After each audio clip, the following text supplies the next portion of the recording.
to citizens, because that is the need of the hour. I'll pause here and I'll thank again everyone who's heard this. I'll apologize to the hosts for not being able to make it despite promising to do so. And good luck to everyone at the conference. Thank you so much.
Good afternoon. I know nobody's here to introduce me, but allow me to introduce myself. Oh, that was the line. I had told Parkala, please say that line after I say mine. Thank you. So, there are many mics here.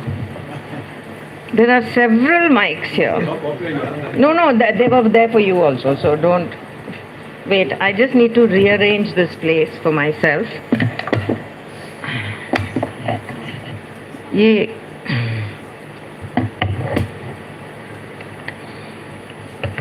Right.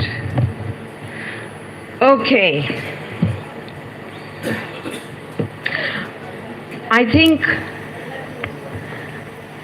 we've had a very heavy morning and afternoon. I think it's been a real... I hope you've been feeling uncomfortable in your seats. Because time and again, what has been said is that it's up to us. And it is true. Now, what is really happening here? You know, I was asked to say, why should we, the people, say no to the special intensive revision, of our voter rolls? Well, let's just take a step back and say, imagine an invisible eraser quietly moving across the voter rolls, wiping away names it's meant to protect. Here's another one. Or imagine a forest cleared with a chosen few trees left to stand, and the rest wither on the side, those trees that were supposed to be standing to nurture that forest. They are us, those trees. We are today witness to the keys of our democracy being changed for only the narrowly selected ones to open that door. Those keys are being taken away one by one. All our turns will come, ladies and gentlemen. We are talking about some other state. You may be thinking so. But that state is part of this country, and those people are part of us. So, they aren't just gagging us. They are just writing our names out of existence. Just please take that in. The existence of us as people, the existence of this country as it is, with its composite culture, with its richness it has. What's being described as a so-called revision is actually, what is it? It's erasing. It's all about disguise, distortion, selective invisibility, or deletion. Yeah? So, there are all these technical terms and we all can't relate to it, and that's all fine. But let's hold on to the crux of it, which is our existence being erased. Yeah? You may not, we all don't relate to all the technicalities, but we must know what are we going to be subjected to. That is the reason all these speakers have spoken before me, in terms of bringing this reality to us from different perspectives. I'd like us to picture this as the unweaving of our nation, our nation's fabric. Democracy is meant to be a fabric, woven name by name, each voter a thread in the larger cloth of what creates a nation and a sense of belonging. The voter list is not just a register. It is the loom on which a voter's right to vote is kept intact. An intensive revision was meant to repair and strengthen it, to ensure that every thread holds firm. But oh no, the needle is actually a ripper. It is not weaving anymore. It is ripping. It is ripping the first state, that is Bihar today, but it will come for all of us. And this is not to say, oh, agar Bihar mein ho raha hai to hamara kya jata hai. No, Bihar is where this problem has only begun. Let's learn from it. Let us learn how we are going to fight it. There is nobody there. If you're going to look behind you to ask who is behind me who's going to actually fight this, there is no one. It's us. We are the front line. So quietly, almost invisibly, certain names are just being pulled loose from that fabric, not by chance, but intentionally. From a distance, the cloth for now might look, well, it looks whole, it's okay, it's not happened yet. Yet, under the surface, the weave is thinning. If Bihar, it has thinned by 1 crore people and more, it is thinning. Each erased name leaves a small tear. Every name leaves a small tear in that fabric. Each missing disenfranchised voter, a widening gap. A democracy does not unravel in one grand gesture. Oh no. We are witness to that. It comes apart thread by thread until one day the fabric that once bound us together lies in tatters. We await those tatters if we sit and watch. So, yes, the special intensive revision threatens every fabric of our country, every bit of that fabric. We the people represent a richness in our diversity, let's not forget that, but the SIR's manipulative mode risks destruction through the butchering of our voter rolls. I cannot call it anything else. Denying us what is rightfully ours. Remember, this began in Bihar with 65 lakhs in that draft voter roll. And it has only grown from there, and you don't know how many votes will be added, like Parkla was telling us, the whole machinery, the way it works, as how many more will be added in various stages of the cycle. The special intensive revision disregards the process of electoral democracy and integrity, which we gave ourselves through our constitution. If you remember our preamble, it says we give ourselves this constitution? Well, if we gave it to ourselves, then we gave every word in that constitution to ourselves. So it is ours. So we have every right to reject, demonstratively reject what's happening. SIR is not a process of maintaining our electoral rolls.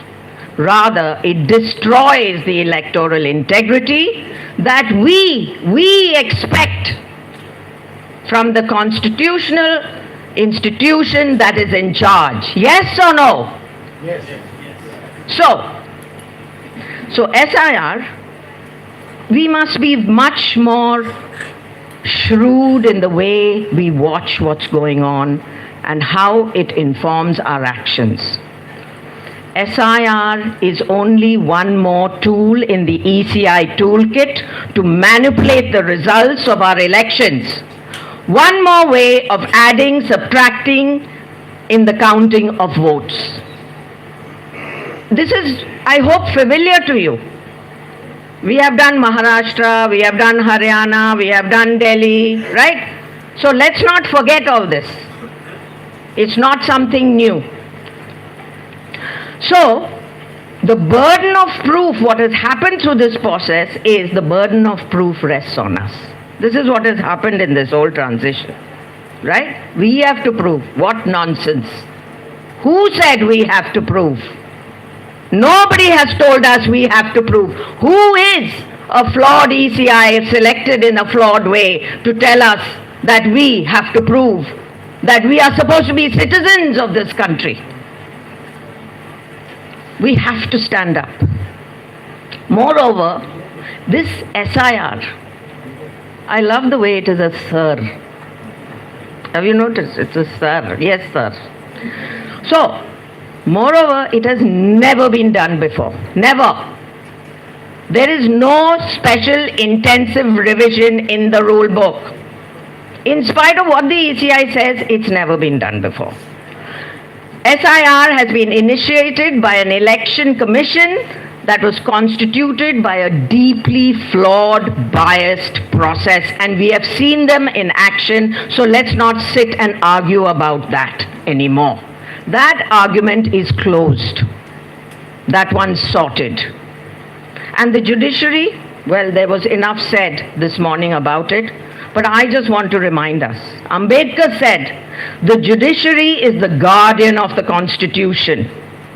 It serves as the custodian of individual liberties and ensures that the rule of law prevails.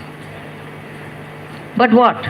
But the judiciary has been unable, almost with their hands tied at the back, I feel, to disallow the SIR, in spite of its unconstitutional intentions and outcomes. I mean, it's staring you in the face. But it is not something the judiciary finds is important enough, I don't know, urgent enough, I don't know, or something that needs addressing in the right way according to the Constitution.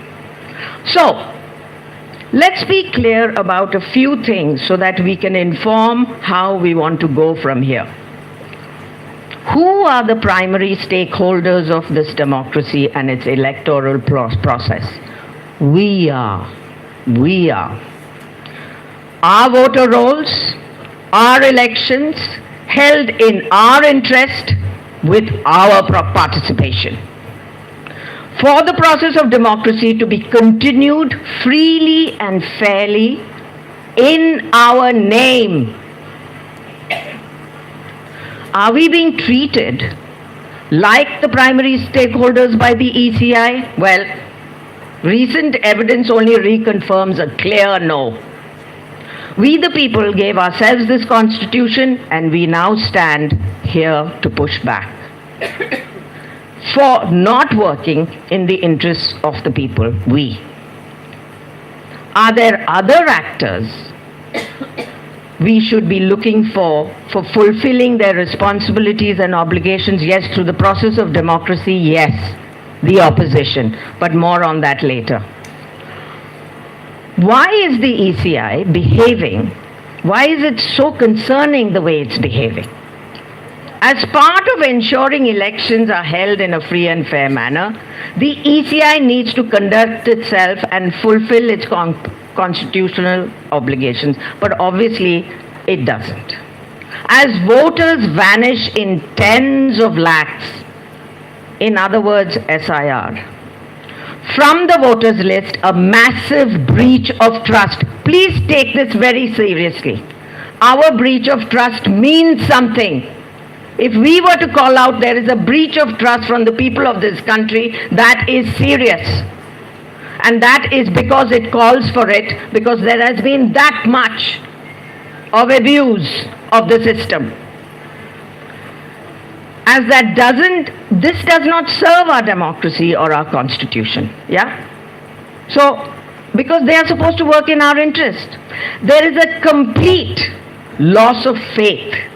You might see it also online. There was some,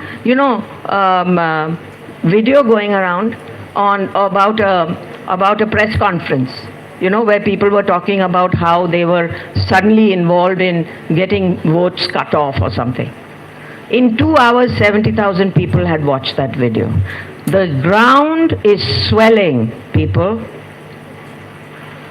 It is not that we sit here and think, but nobody else will stand up. That is not true. Not true. And let us stop talking this narrative that why are we abusing ourselves in the process? By saying no, but if you're saying, the people are not ready, we are saying we are not ready. Right? That's not possible. The house is burning. Are you going to just let it burn? So this complete loss of faith. Because why? Complaints mount and there is no response. It's like, impunity in another flavor. Not a flavor that we've seen before. But let us just not forget. We can go on saying, but the ECI is like that. We have a right to know. These are the things that we need to hold on to. We have a right to know. We need to know it is our election. It is our democracy. So, a few words for the ECI. As a constitutional institution, ECI, why are you committing daylight robbery on the people of India? Are you subservient to the current ruling party, thereby deliberately sabotaging the system as the various reports on your misconduct reveal? You cannot disregard discrepancy notices. Civil society, media, political parties have revealed evidence and other concerns. But you choose not to behave as the custodian of the electoral roll, instead maiming the voter list. You may be controlling the system, but you certainly are not supervising it to our expectations. There are allegations that there are infiltrations of the system that any ECI would attend to. Why aren't you? ECI, you aren't coming clean to the electorate on infiltration, cyber attacks, safety and vulnerabilities of the system. Your job is to convince us, the electorate, and be transparent as to how you have looked into the controversies and complaints. Our confidence in you is paramount, nothing else. Not some other party. Well, let me just put this to you. What seems to be happening? We seem to be suffering from what I'd like to call a contra syndrome. Needing to do one thing, but instead quite the opposite happens on various. The voters are supposed to be served by the ECI. Of course they are not. Their citizenship is further questioned on that basis. A voter's right is supposed to be safeguarded by the ECI. No, let's question them. Complaints, no, let's not investigate them. Voters are supposed to be registered one address. How many? There are some voters who are in various states. And then there are various voters at one residence address. Correct? You've heard this, right? It's stale news if you ask me. An opposition, and please remember, I need you to hear this. An opposition that has garnered such through its voter Adhikar Yatra in Bihar is participating, believe it or not, participating in this deeply manipulated system instead of outright rejecting it and standing by the people and our democracy. I think it's shameful. Why did you do your voter Adhikar Yatra? What, was it some ego trip? And then when you garner all that support, what do you do with it? You tell yourself that, oh, अब तो election जीत जाएंगे क्या? पागल हो गए हो क्या? Voter list fixed है, आपको जिताएंगे भी. If they make you win, they will take all the other states next year. So either ways, we will lose. We will lose. They will, reinvent themselves for another flavor. A ruling party, this is the opposition for you, the way it's behaving. A ruling party safeguards and governs by the constitution, which we have gone out of the habit of even questioning. Instead, it chooses not to follow the constitution on which it took its oath to serve us. So, we the people are the centerpiece of this democracy. Right? Are we not? Because we must behave like that. Do you feel that today? That you are the centerpiece, or you should fight to be the centerpiece?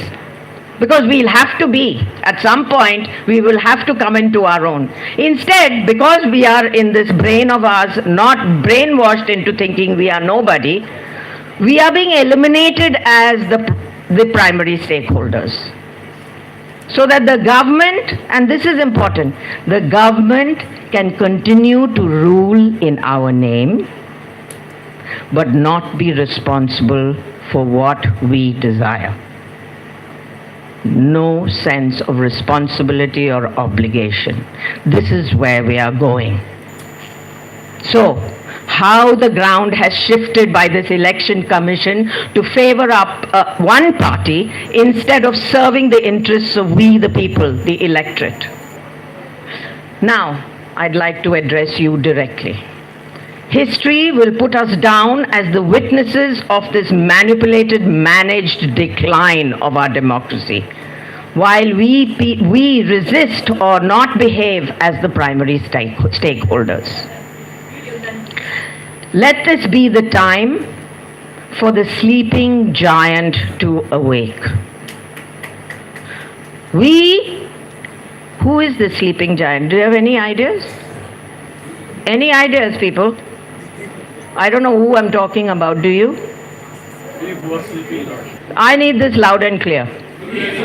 Yeah. So, I'll need more than that. Loud! Yes! So, we the people need to rise as that sleeping giant. We the people are those central sovereign stakeholders. We stand here to push back, to defend our democracy. We the people need to bring our electoral process right back on track. We all need to make it our business to know the threats of our election manipulation, including SIR, and the ECI's other misdeeds, and sound that alarm. We need to pressure our state governments to take a stand against SIR. We need our opposition to stand firm with courage beside us to reject SIR and defend the democracy we are. Saying no to ECR can only happen through action.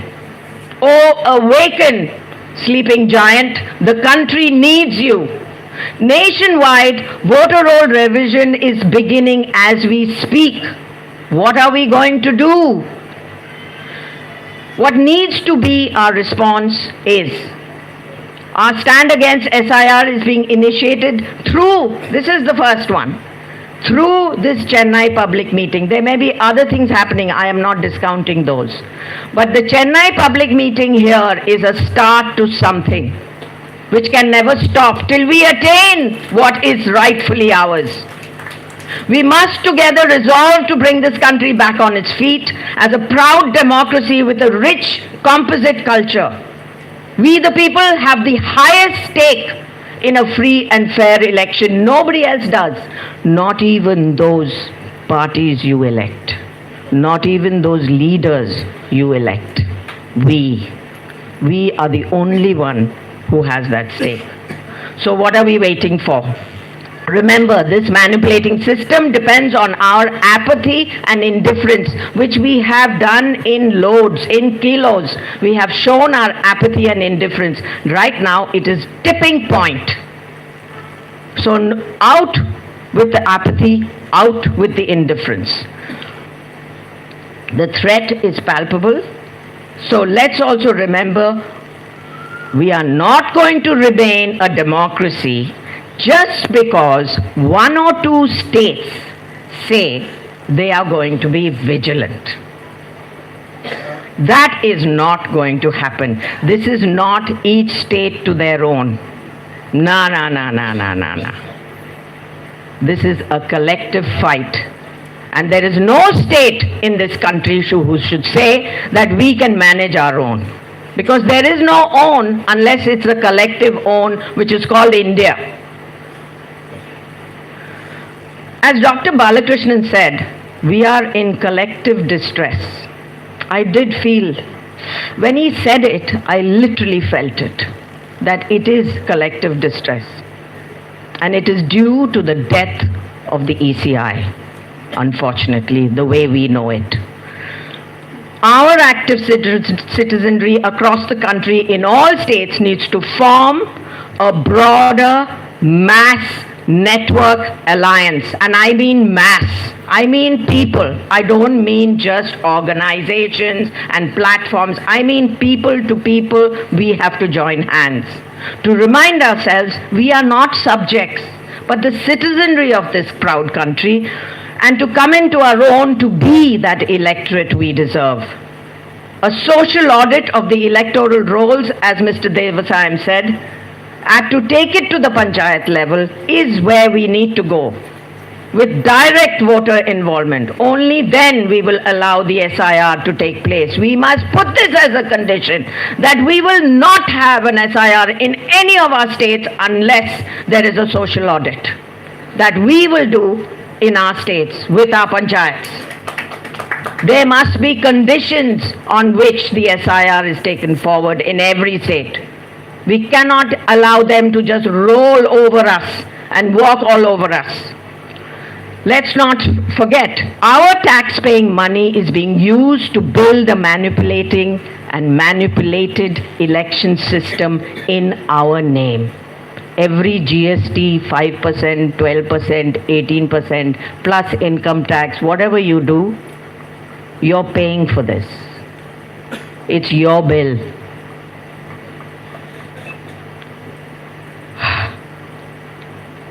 In Tagore's poem, where the mind is without fear, he talks about leading the mind forward with ever-widening thought and action to find ourselves awake to freedom. This freedom we must attain by us, all of us. We fought for our freedom for 90 years. But we got democracy for free. Which wonderful country that we really are. Thank you very much.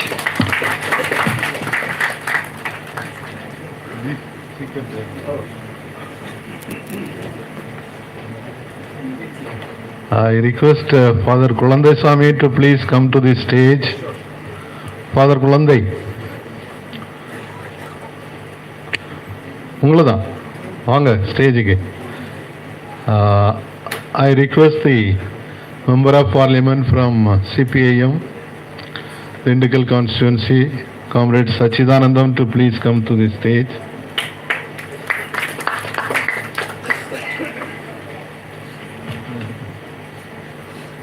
I request Mr. Balaji, MLA from the Vidudalai Sivathaigal Katchi. Comrade Thirumavalavan could not come, so he has deputed his MLA, Mr. Balaji. So we will have the session by the political parties now, followed by presentation from the states. From the states who are going to speak, one representative from every state. That name, please write it in a chit and give it to me so that it will be easy to follow. Now I request Father Kulandai Sami to start this session. Yeah, please. And I request him also to present these books to the members. அது ரெண்டு மூணு இதுவும் கொடுக்கணும், ஒரு English ஒரு தமிழ்.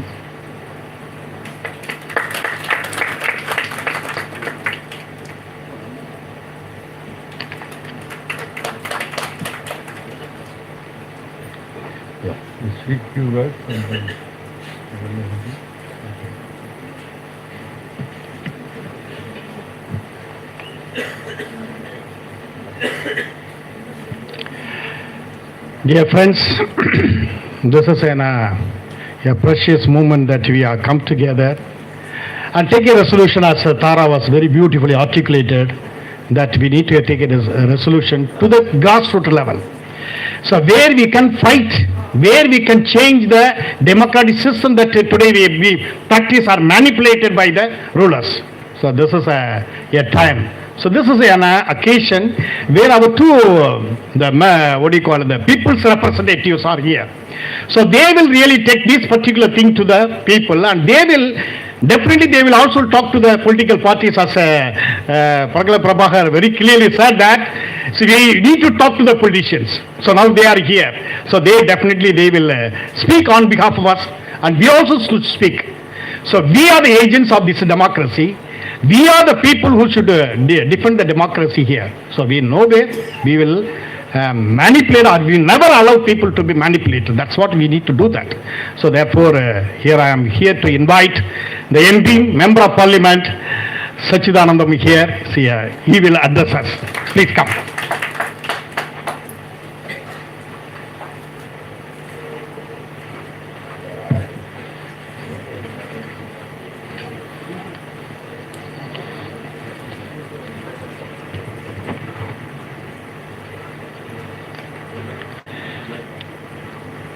இந்த அமர்வுக்கு தலைமை தாங்கி இருக்கக்கூடிய ஃபாதர் குழந்தைசாமி அவர்களே, என்னோடு இங்கு உங்களோடு உரையாட வந்திருக்கக்கூடிய நம்முடைய மரியாதைக்குரிய சட்டப்பேரவை உறுப்பினர் தோழர் பாலாஜி அவர்களே, இந்த நிகழ்விலே கலந்து கொண்டிருக்கக்கூடிய நம்முடைய முன்னணி செயல்பாட்டாளர்களே, உங்கள் அனைவருக்கும் பணிவான வணக்கத்தை நான் முதலில் தெரிவித்துக் கொள்கிறேன். ஒரு மிக முக்கியமான பிரச்சனை குறித்து தமிழகத்திலே இந்த விவாதத்தை துவக்கியிருக்கிறோம். நம்முடைய நாட்டிலே ஜனநாயகம் என்பது எவ்வாறெல்லாம் சிதைக்கப்படுகிறது என்பதை பற்றி ஒரு விவாதத்தை துவக்கி அதை அடித்தட்டு மக்கள் வரை அதை கொண்டு போய் சேர்க்க வேண்டிய ஒரு சிறப்பான நிகழ்வாக இந்த நிகழ்வு அமைக்கப்பட்டிருக்கிறது என்று நான் பார்க்கிறேன். ஆகவே நம்முடைய அனைவருக்குமே பொதுவாக வழிகாட்டியாக இருப்பது நம்முடைய இந்திய நாட்டினுடைய அரசியலமைப்பு சட்டம். இந்த அரசியலமைப்பு சட்டம் தான் அனைத்தையும் நம்முடைய நாட்டிலே வழிநடத்தி கொண்டிருக்கிறது. ஆகவே இந்த அரசியலமைப்பு சட்டம் அதற்கு அதை சிதைப்பதற்கு எடுத்துக்கொண்டிருக்கூடிய முயற்சிகள் இவையெல்லாம் நாம் ஒட்டுமொத்தமாக நம்முடைய நாட்டினுடைய அனைத்து மட்ட பிரதிநிதிகளும் இன்றைக்கு நம்முடைய அரசியலமைப்பு சட்டத்தை பாதுகாக்க வேண்டிய நிலையில் நாம் இருக்கிறோம் என்பதை இந்த நேரத்தில் நான் குறிப்பிட விரும்புகிறேன். ஏனென்று சொன்னால் இன்றைக்கு நம்முடைய நாடாளுமன்றத்துக்கு முன்னால் கடந்த இந்த 18வது நாடாளுமன்றம் துவக்கப்பட்ட உடனேயே ஒரு அரசியலமைப்பு சட்ட திருத்தம் முன்மொழியப்பட்டது. அது ஒரே நாடு ஒரே தேர்தல் என்று சொல்லக்கூடிய ஒன் நேஷன் ஒன் எலெக்ஷன் என்று சொல்லக்கூடிய ஒரு அரசியலமைப்பு சட்ட திருத்தம் நம்முடைய இந்திய நாடாளுமன்றத்திலே முன்மொழியப்பட்டது. ஆகவே அப்படி முன்மொழியப்படுவதற்கு முன்னாலேயே நம்முடைய நாட்டினுடைய துணை ஜனாதிபதியாக இருந்த ராம்நாத் கோவிந்த் அவர்கள் தலைமையில் ஒரு குழுவை அமைத்து அந்த குழு நாடு முழுவதும் சென்று அனைத்து பகுதியினரிடமும் கருத்து கேட்டு இந்தியாவினுடைய 80% மக்கள் இதை ஆதரித்திருக்கிறார்கள். ஆகவே இந்த சட்ட திருத்தத்தை நாடாளுமன்றத்துக்கு முன்னால் கொண்டு வருகிறோம் என்று நாடாளுமன்றத்துக்கு முன்னால் அவர்கள் முன்மொழிந்தார்கள். ஆனால் உண்மையிலேயே அப்படிப்பட்ட அந்த குழுவிற்கு அவ்வளவு பெரிய அதிகாரத்தை வழங்கியது யார்? ஆனால் இப்படி ஒரு குழு அமைக்கப்பட்டது கூட நாடாளுமன்றத்துக்கு முன்னால் சொல்லப்படவில்லை. ஆகவே இப்படி ஒரு குழு அமைப்பதற்கு முன்னாலேயே அதை அமைச்சரவையே கூடி அது பிரதமருடைய தனி அதிகாரத்துக்கு உட்பட்டது என்று சொல்லி அவரே அப்படிப்பட்ட ஒரு குழுவை பிரசிடென்ட் ஆஃப் இந்தியா மூலமாக அமைத்து அந்த குழு எல்லா இடங்களிலும் சென்று ஆய்வு செய்து 80% மக்கள் இந்தியாவில் ஒரே நாடு ஒரே தேர்தல் என்பதை ஆதரிக்கிறார்கள். ஆகவே இதை நாடாளுமன்றத்தில் இந்த சட்ட திருத்தத்தை கொண்டு வருகிறோம் என்று கொண்டு வருகிற போதுதான் எதிர்க்கட்சிகள் அதற்கு எதிர்ப்பு தெரிவிக்க வேண்டிய நிலைமை ஏற்படுகிறது. ஆகவே இது ஒரு கூட்டு பாராளுமன்ற குழுவுக்கு அனுப்பப்பட்டிருக்கிறது.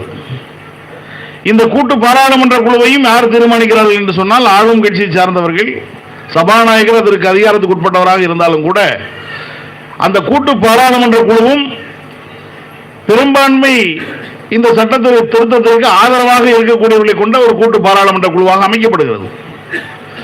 இந்த ஒன் நேஷன் ஒன் எலெக்ஷன் என்று சொல்லக்கூடிய இந்த கூட்டு பாராளுமன்ற குழுவில் இடதுசாரிகள் ஒருவருக்கு கூட அதில் இடம் அளிக்கப்படவில்லை. ஆகவே அவர்கள் அப்படி ஒரு கூட்டு பாராளுமன்ற குழுவை அமைத்து அதில் எதிர்க்கட்சியை சார்ந்த உறுப்பினர்களுக்கும் இடம் கொடுத்து அந்த எதிர்க்கட்சியை சார்ந்த உறுப்பினர்கள் யாரும் அவர்கள் சொல்லக்கூடிய கருத்துக்களை அந்த கூட்டு பாராளுமன்ற குழுவினுடைய அந்த அறிக்கையிலே அவர் இடம்பெறாமல் பார்த்துக் கொண்டார்கள். ஆகவே அதில் அந்த எதிர்க்கட்சியினுடைய கருத்துக்களையே அது இடம்பெற செய்வதற்கு அங்கே நாடாளுமன்றத்துக்கு முன்னால் அவர்கள் குரல் எழுப்ப வேண்டியிருந்தது, சபாநாயகரிடம் முறையிட வேண்டியிருந்தது. அதற்கப்புறம் நம்முடைய இந்த செஷனுக்கு வருவதாக இருந்த நம்முடைய மரியாதைக்குரிய திராவிட முன்னேற்ற கழகத்தினுடைய நாடாளுமன்ற உறுப்பினர் ராஜா அவர்கள், அவர் அந்த குழுவில் இடம்பெற்றிருக்கிறார். அவருடைய கருத்துக்கள் கூட டிசன் நோட்டு அவர் அதில் இடம்பெறவில்லை என்ற செய்தியை ஒரு நாடாளுமன்றத்துக்கு முன்னாலே சொன்னார். எதிர்க்கட்சி உறுப்பினர்கள் அதில் இடம்பெற்ற எதிர்க்கட்சி உறுப்பினர்கள்லாம் சென்று சபாநாயகர் முறையிட்ட பிறகு அந்த டிசன் நோட்டெல்லாம் இணைப்பதற்கான உத்தரவை சபாநாயகர் பிறப்பித்திருக்கிறார். ஆனால் இந்த சட்டம் நாடாளுமன்றத்தினுடைய விவாதத்துக்கு எடுத்துக் கொள்ளப்படவில்லை. ஆகவே இந்த ஒன் நேஷன் ஒன் எலெக்ஷன் என்பதே ஒற்றை கட்சி ஆட்சி முறையை கொண்டு வருவதற்கான ஒரு முன்னோட்டம். ஆகவே அதற்கு முன்னதாகவே இப்போது பீகாரில் இப்போது துவக்கப்பட்டிருக்கக்கூடிய இந்த எஸ்ஐஆர் ஸ்பெஷல் இன்டென்சிவ் ரிவிஷன் என்று சொல்லக்கூடிய இந்த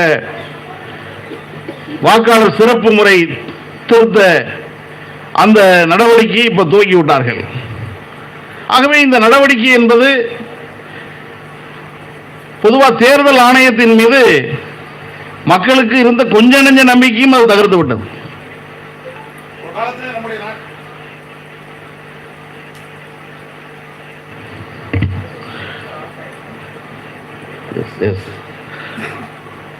ஒரு காலத்தில் நம்முடைய நாட்டில் இருந்த தேர்தல் முறை மன்னராட்சி காலத்திலேயே நம்முடைய இங்கே தேர்தல் முறை இருந்திருக்கிறது. மன்னராட்சி காலத்தில் உள்ளாட்சி அமைப்புகளை நிர்வகிப்பதற்காக குடவோலை முறையிலே தேர்தல் நடந்த வரலாறு எல்லாம் சோழர் ஆட்சி காலத்தில் இருந்ததாக நாம் பார்த்திருக்கிறோம். அதற்கப்புறம் தேர்தல் ஜனநாயகம் என்று வந்த பிறகு இந்த தேர்தல் நடைமுறையிலே இன்னைக்கு வந்து வாக்காளர்கள் வாக்களிக்கிற நடைமுறை பேலட் பேப்பர் ஓட்டிங் என்பது நம்முடைய நாட்டிலே கொண்டு வரப்பட்டது. இந்த பேலட் பேப்பர் ஓட்டிங்ல வந்து பாத்தீங்கன்னா நிறைய முறைகேடுகள், வாக்குச்சாவடி கைப்பற்றல்கள், குண்டர்களை வைத்து வாக்குச்சாவடியில் வளைப்பது போன்ற நடவடிக்கைகள் நம்முடைய நாடு முழுவதும் நடத்தப்பட்ட விளைவாகத்தான் இது அதுக்கு அடுத்த கட்டமாக போட்டோ ஐடி கார்டு, வாக்காளருடைய அடையாள அட்டை கொண்டு வருவது, எலக்ட்ரானிக் ஓட்டிங் மெஷின் கொண்டு வருவது போன்றதெல்லாம் விஞ்ஞான ரீதியில் அந்த முன்னேற்றத்தை நோக்கி செல்வதற்கான ஏற்பாடு நம்முடைய நாட்டிலே கொண்டு வரப்பட்டது. ஆனால் இந்த நடவடிக்கை எல்லாம் எடுத்த பிறகும் கூட இன்னைக்கு இவிஎம்ல முறைகேடுகள் வருகிறது. இவிஎம்ஐ ஹேக் செய்கிற ஏற்பாடு இருக்கிறது ஒரு பக்கம். அப்ப இவிஎம் செக் பண்றதுக்கு விவிபேட்னு ஒரு முறையை பயன்படுத்த வேண்டியிருக்கு. இதுல இவிஎம்ல வரக்கூடிய ஓட்டும் அந்த கண்ட்ரோல் யூனிட்ல இருந்து போகக்கூடிய விவிபேட்ல வரக்கூடிய ஓட்டும் சரியாக இருக்கிறதா என்று ஒப்பிட்டு பார்ப்பதற்கான ஒரு வாய்ப்பு உருவாக்கப்பட்டிருக்கிறது. அது எல்லா இடங்களிலும் நடைபெறுவது கிடையாது. எங்கேயாவது ஸ்பெஷல் அக்கேஷன்ல ஒரு குறிப்பிட்ட மிக குறைவான வாக்கு வித்தியாசங்கள் இருந்தால் மட்டுமே இந்த முறை பின்பற்றப்படுகிறது. ஆனால் இதையெல்லாம் தாண்டி இப்போது வந்து பாத்தீங்கன்னா ஆளுங்கட்சிக்கு சாதகமாக தேர்தல் ஆணையம் இன்னைக்கு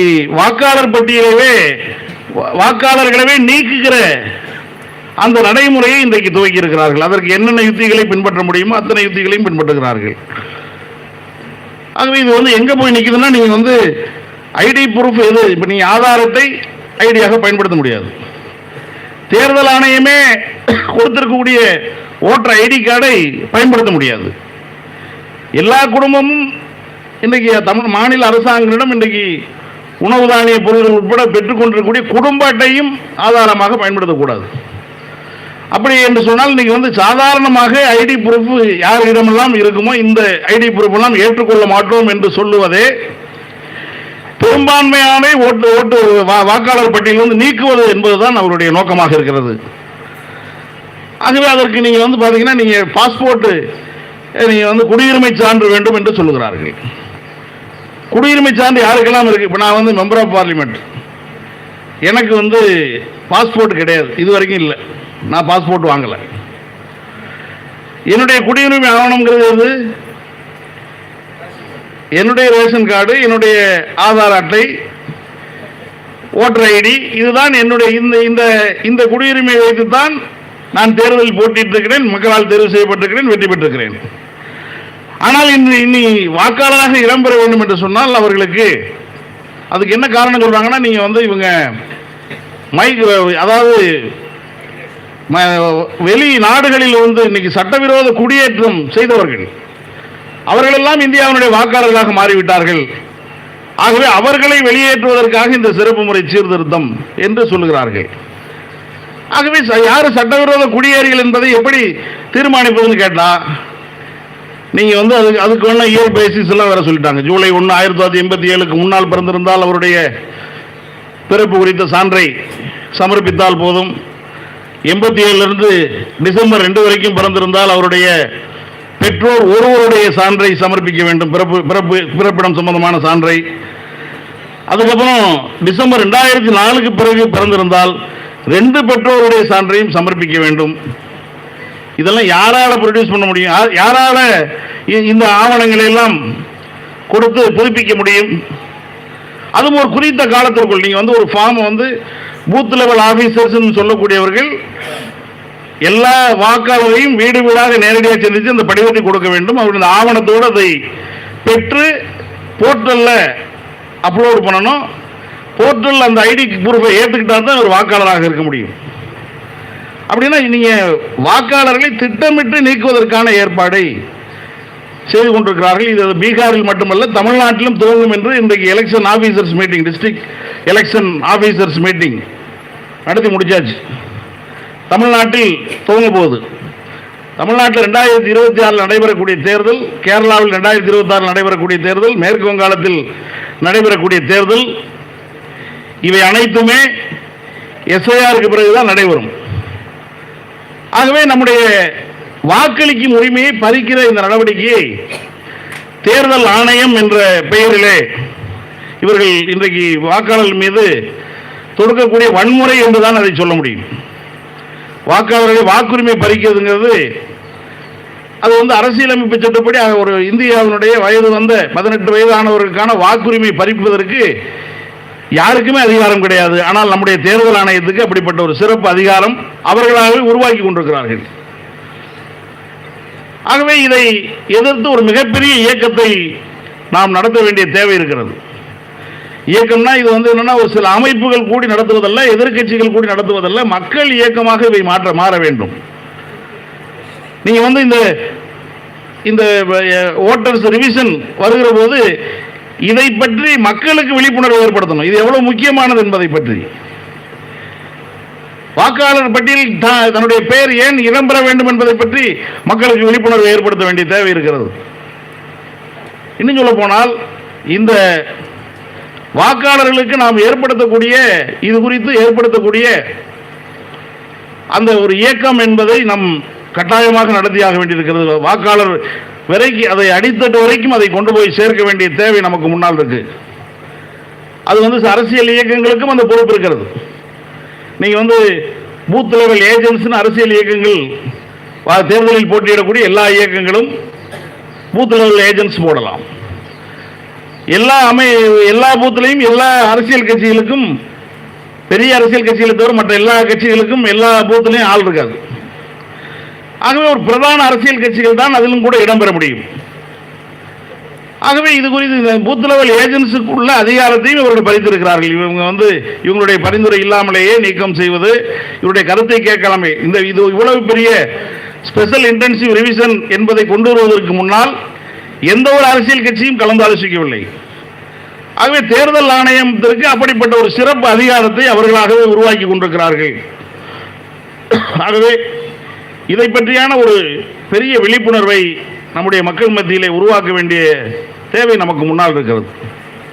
இன்னும் தமிழ்நாடு உள்ளிட்ட இன்னைக்கு பல்வேறு மாநிலங்களில் இன்னொரு பிரச்சனை என்னன்னா, அரசியலுக்கு மக்களை அழைத்து வருவதற்கு பணம் செலவு செய்வது, வாக்களிக்க உட்பட. இது ஒரு மிகப்பெரிய பிரச்சனையாகவும் இன்றைக்கு இருந்து கொண்டிருக்கிறது. ஆகவே வாக்களிப்பதற்கு பணம் வாங்குவது தவறு என்று உணர்த்துவதுங்கிறது அரசியல் கட்சிகளுடைய கடமையாக அதை அரசியல் கட்சிகள் தான் அதை பண்றாங்க. அரசியல் கட்சியினுடைய கடமையாக அது மட்டுமே செய்ய முடியாது. ஆகவே இந்த சமூக இயக்கங்கள், அரசியலை தூய்மைப்படுத்த வேண்டும் என்று சொல்லக்கூடிய இடதுசாரிகள், இவர்கள் தான் இந்த பங்கை ஆற்ற வேண்டிய தேவை நமக்கு முன்னால் இருக்கிறது. ஆகவே இதற்கு இந்த அரசியலை தூய்மைப்படுத்துவதற்காகத்தான் இதை செய்யறோம்னு அவங்க சொல்லிட்டு இருக்காங்க. இன்னைக்கு அவங்க ஏற்கனவே சொன்ன மாதிரி, ஏற்கனவே அந்த எலக்ட்ரல் பாண்டில் சொன்னாங்க இல்லையா, நிறைய காசு பணத்தை செலவு செய்கிறார்கள். ஆகவே இதற்கு நிதி வசூலிப்பதற்கான ஒரு யுத்தி என்று எலக்ட்ரல் பாண்டை கொண்டு அந்த எலக்ட்ரல் பாண்டு எப்படி பிஜேபிக்கு ஆதரவாக அந்த எலக்ட்ரல் பாண்டில் பணம் கொண்டு சேர்க்கறதுக்கு என்ன வழிமுறையை பின்பற்றினாங்கன்னு உங்களுக்கு தெரியும். இடியை பயன்படுத்தினார்கள், இன்கம் டாக்ஸை பயன்படுத்தினார்கள், அனைத்தையும் பயன்படுத்தினார்கள். அது ஆளுங்கட்சிக்கு கோடிக்கணக்கான ரூபாய்கள் சேருவதற்கு அந்த எலக்ட்ரல் பாண்ட்ஸ் காரணமாக இருந்தது. அவர்கள் கொண்டு வந்திருக்கக்கூடிய ஒரு சீர்திருத்தம், தேர்தல் சீர்திருத்தம் என்று அவர்கள் அறிவித்தது. இந்த சீர்திருத்தத்தையே தங்களுக்கு சாதகமாக எப்படி மாற்றி இருக்கிறார்கள் என்று நாம் பார்க்க முடியுது. ஆகவே இதுல இந்த வாக்காளர்களுக்கு பணம் கொடுப்பது, அரசியல் நிகழ்ச்சியில் பங்கேற்பாளர்களுக்கு பணம் செலவழிப்பது போன்ற விஷயங்களிலும் ஒரு பெரிய விழிப்புணர்வை நாம் உருவாக்க வேண்டிய தேவை இருக்கிறது. ஆகவே நம்முடைய நாட்டினுடைய ஜனநாயக நடைமுறைப்படி நீங்க ஒரு வாக்கு கூடுதலாக பெற்றாலும் அவர் தான் வெற்றி பெற்றவர். மீதி வாக்குகளுக்கெல்லாம் வேல்யூ கிடையாது, நோ வேல்யூ. ஆகவே இது குறித்து ஏற்கனவே நம்முடைய நாட்டிலே பல விவாதங்கள் நடைபெற்றிருக்கிறது. விகிதாச்சார பிரதிநிதித்துவம் கொடுத்து அம்பேத்கர் காலத்திலே துவங்கி இன்று வரைக்கும் அது விவாத பொருளாகவே இருக்கிறதே தவிர, பெரிய கட்சியினுடைய வாக்குகள் மட்டுமே இன்றைக்கு அதற்கு மட்டுமே மதிப்பு என்றும், இதர கட்சிகளுக்கு அளிக்கக்கூடிய வாக்குகளுக்கு எந்த மதிப்பும் கிடையாது என்பதும் இன்றைக்கு நம்முடைய அரசியலமைப்புக்கு முன்னால் இருக்கக்கூடிய ஒரு பிரச்சனையாக இருக்கிறது. ஆகவே ஒவ்வொரு மனிதனுடைய வாக்குக்கும் உரிய மதிப்பு இருக்க வேண்டும் என்று சொன்னால் விகிதாச்சார பிரதிநிதித்துவ முறை என்பதையும் நம்முடைய நாட்டிலே அமலாக்க வேண்டும். அதுதான் மிகச்சிறந்த ஒரு தேர்தல் சீர்திருத்தமாக இருக்கும் என்பதையும் நான் இந்த நேரத்தில் தெரிவித்துக் கொள்ள விரும்புகிறேன். ஆகவே ஜனநாயகத்தில் போராடக்கூடிய உரிமைகள் மீது இன்றைக்கு தாக்குதல் தொடுக்கப்படுகிறது. எனக்கு இந்த உரிமை வேண்டும் என்று போராடுவதற்கு தடைகள் விதிக்கப்படுகிறது. ஏன்னா நாடாளுமன்ற உறுப்பினர்கள் நாங்கள் இந்த எஸ்ஐஆருக்கு எதிராக நாடாளுமன்றத்தில் விவாதிக்க வேண்டும் என்று ஒரு போராட்டத்தை துவக்கினோம். ஒட்டுமொத்த நாடாளுமன்றத்தினுடைய 21 நாளும் வெறும் 34 மணி நேரம் மட்டுமே சபை நடந்தது. மீதி நாட்கள் முழுவதும் ஒத்திவைப்பு மட்டுமே நடந்தது. இறுதியாக தேர்தல் கமிஷன் வரைக்கும் ஒரு ஊர்வலம் போய் அவங்க கிட்ட ஒரு மனு கொடுக்கலான்னு ஊர்வலம் போனால் அந்த ஊர்வலத்தையும் தடுத்து நிறுத்தி விட்டார்கள். கைது செய்து எல்லாத்தையும் திரும்ப அனுப்பிட்டாங்க. ஆகவே நாடாளுமன்ற ஜனநாயகமும் இன்றைக்கு மறுக்கப்படுகிறது. நாடாளுமன்ற உறுப்பினர்கள் போராடுவதற்கான உரிமையும் கூட மறுக்கப்படுகிறது. நாடாளுமன்ற உறுப்பினர்களுடைய ஜனநாயகமும் அவர்களுடைய போராடும் உரிமையும் மறுக்கப்படுகிற போது சாதாரண மக்களுக்கு எவ்வாறு அந்த உரிமை வழங்குவார்கள் என்பதெல்லாம் நமக்கு எந்த நம்பிக்கையும் கிடையாது. சாதாரண மக்களுக்கு அந்த உரிமைகள் எல்லாம் பல இடங்களில் மறுக்கப்படுகிறது. நீங்க ஆகவே அந்த ஜனநாயக உரிமையை நிலைநாட்ட வேண்டும் என்பதும் ஜனநாயகத்தினுடைய அந்த போராடக்கூடிய உரிமையும் அது நம்முடைய மக்களுடைய உரிமை, ஜனநாயகத்தினுடைய ஒரு பகுதி தான் என்பதையும் மக்கள் மத்தியிலே நாம கொண்டு போய் சேர்க்க வேண்டியிருக்கிறது. இன்னொன்று, இந்தியா என்ற நாட்டுக்குள் இருக்கக்கூடிய இந்த ஜாதி மதம் என்ற அடுக்கை பயன்படுத்தி மக்களை பிரித்தாளுகிற ஒரு ஏற்பாடும் இன்றைக்கு நடக்கிறது. தேர்தலை அதற்கு ஒரு யுத்தியாக பயன்படுத்துகிறார்கள். தேர்தலில் போட்டியிடக்கூடிய வேட்பாளருடைய ஜாதி மதத்தை எல்லாம், ஆனால் அந்த கோட் ஆஃப் கான்டக்ட் அதெல்லாம் பயன்படுத்தக்கூடாதுன்னு இருக்கு. இப்போ நீங்க கடந்த தேர்தலில் மட்டும் நம்முடைய நாட்டினுடைய பிரதமர் அவருடைய கோட் ஆஃப் கான்டக்டுக்கு மாறா அவருடைய எலெக்ஷன் ஸ்பீச்சில் 110 ஸ்பீச் மத துவேஷத்தை உருவாக்கக்கூடிய மத நம்பிக்கையெல்லாம் புண்படுத்தக்கூடிய மத துவேஷத்தை விளைவிக்கக்கூடிய பேச்சுக்கள் இருந்தது. அதன் மீது தேர்தல் ஆணையம் எந்த விதமான நடவடிக்கையும் எடுக்கவில்லை. அவங்க கட்சி தலைவர்கள் மீதும் எடுக்கல. ஆகவே இந்த ஜாதியை மதத்தை வாக்குக்காக பயன்படுத்துகிற ஏற்பாடும் நம்முடைய நாட்டுக்குள்ளே இருக்கிறது. ஆகவே இந்த எஸ்ஐஆரை எதிர்த்து நாம் நம்முடைய மக்கள் மத்தியிலே உருவாக்க வேண்டிய அந்த ஜனநாயக போராட்டத்திலே இதையெல்லாம் இணைத்துக் கொள்ள வேண்டும் என்று நான் நினைக்கிறேன். ஆகவே இந்த போராட்டத்திலே இன்றைக்கு வாக்குக்காக பணம் கொடுப்பது, பணம் பெறுவது இரண்டுமே குற்றம் என்பதை நாம் சொல்ல வேண்டியிருக்கிறது. ஜாதிய ரீதியாக மத ரீதியாக அதை பயன்படுத்துகிற அந்த முறைக்கு எதிரான அந்த நடவடிக்கையும் நாம் எடுக்க வேண்டியிருக்கிறது. ஆகவே இதற்கு எதிரான ஒரு ஒட்டுமொத்த ஒரு மக்கள் இயக்கமாக இங்கே இப்போ அதனுடைய சோசியல் ஆடிட்டிங் எல்லாம் கூட ப்ரப்போஸ் பண்ணாங்க மேடம். நீங்கள் பொதுவாகவே நீங்கள் உள்ளாட்சி அமைப்புகள் அதை ஜனநாயக ரீதியாக நடத்துவதற்கு, மக்கள் தணிக்கை செய்வதற்கு ஒரு அருமையான சட்டம் கொண்டு வரப்பட்டிருந்தாலும் கூட இந்த சட்டங்கள்லாம் பொதுவாக எவ்வாறு நடைமுறைப்படுத்துகிறது? கிராம சபை கூட்டம் சம்பந்தமாகவே மக்கள் பங்கேற்க வேண்டும் என்பதற்கு விழிப்புணர்வு ஏற்படுத்த வேண்டியது. அதில் எதையெல்லாம் எழுப்ப முடியும் என்ற கருத்தை உள்ளாட்சி அமைப்புகளுக்கு கீழே நகர்ப்புற உள்ளாட்சி அமைப்புகளுக்கு என்ன அதிகாரம், கிராமப்புற உள்ளாட்சி அமைப்புகளுக்கு என்ன அதிகாரம் என்பதை பற்றி மக்களுக்கு அதை பற்றியும் விழிப்புணர்வு ஏற்படுத்த வேண்டியிருக்கு. ஆகவே இதையெல்லாம் செய்வதுங்கிறது மக்களை ஒரு தூய்மையான அரசியலில் மக்களை பங்கேற்க வைப்பதற்கான ஒரு முயற்சியாக இந்த முயற்சி இருக்க வேண்டும். அதற்கு ஒரு நாடாளுமன்ற உறுப்பினர் என்ற முறையில் எங்களுடைய மார்க்சிஸ்ட் கம்யூனிஸ்ட் கட்சியும் இந்த இயக்கத்திலே நிச்சயமாக இந்த மக்களை இணைத்து கொண்டு வருகிற இந்த இயக்கத்திலே பங்கேற்போம் என்பதையும் உங்களுக்கு முன்னால் சொல்லி விடைபெறுகிறேன். நன்றி, வணக்கம்.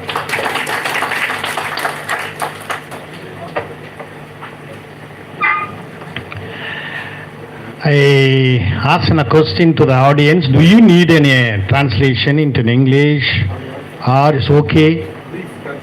Brief translation. Thank you.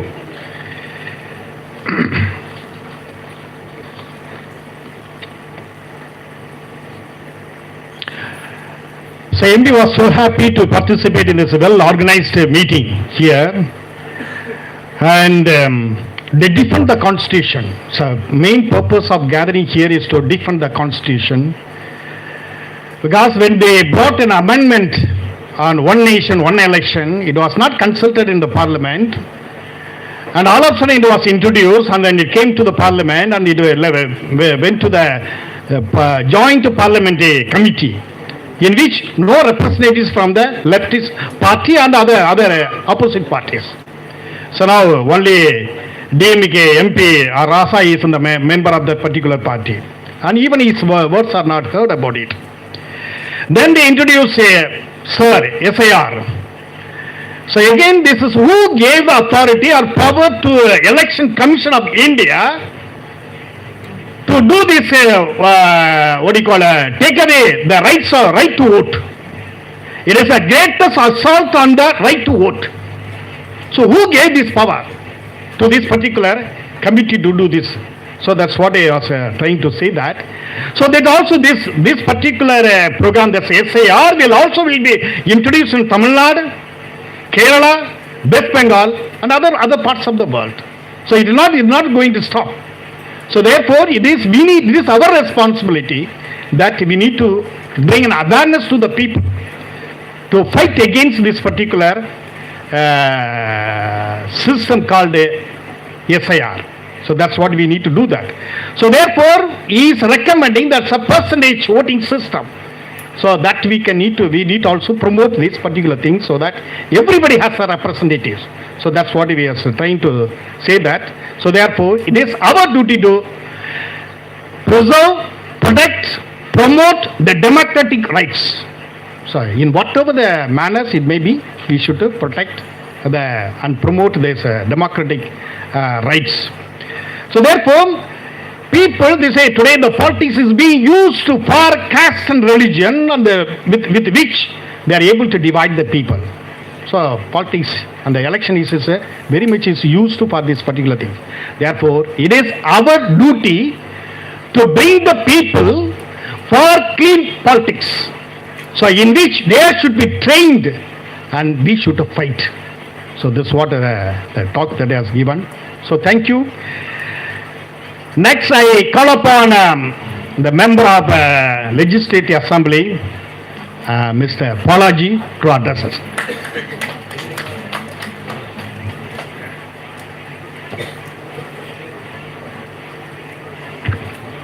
I first and foremost thank Protection of Voters' Rights Movement, All India Mission 24, Madras School of Social Work for organizing this National Conclave on Democratic Governance and Citizens' Rights.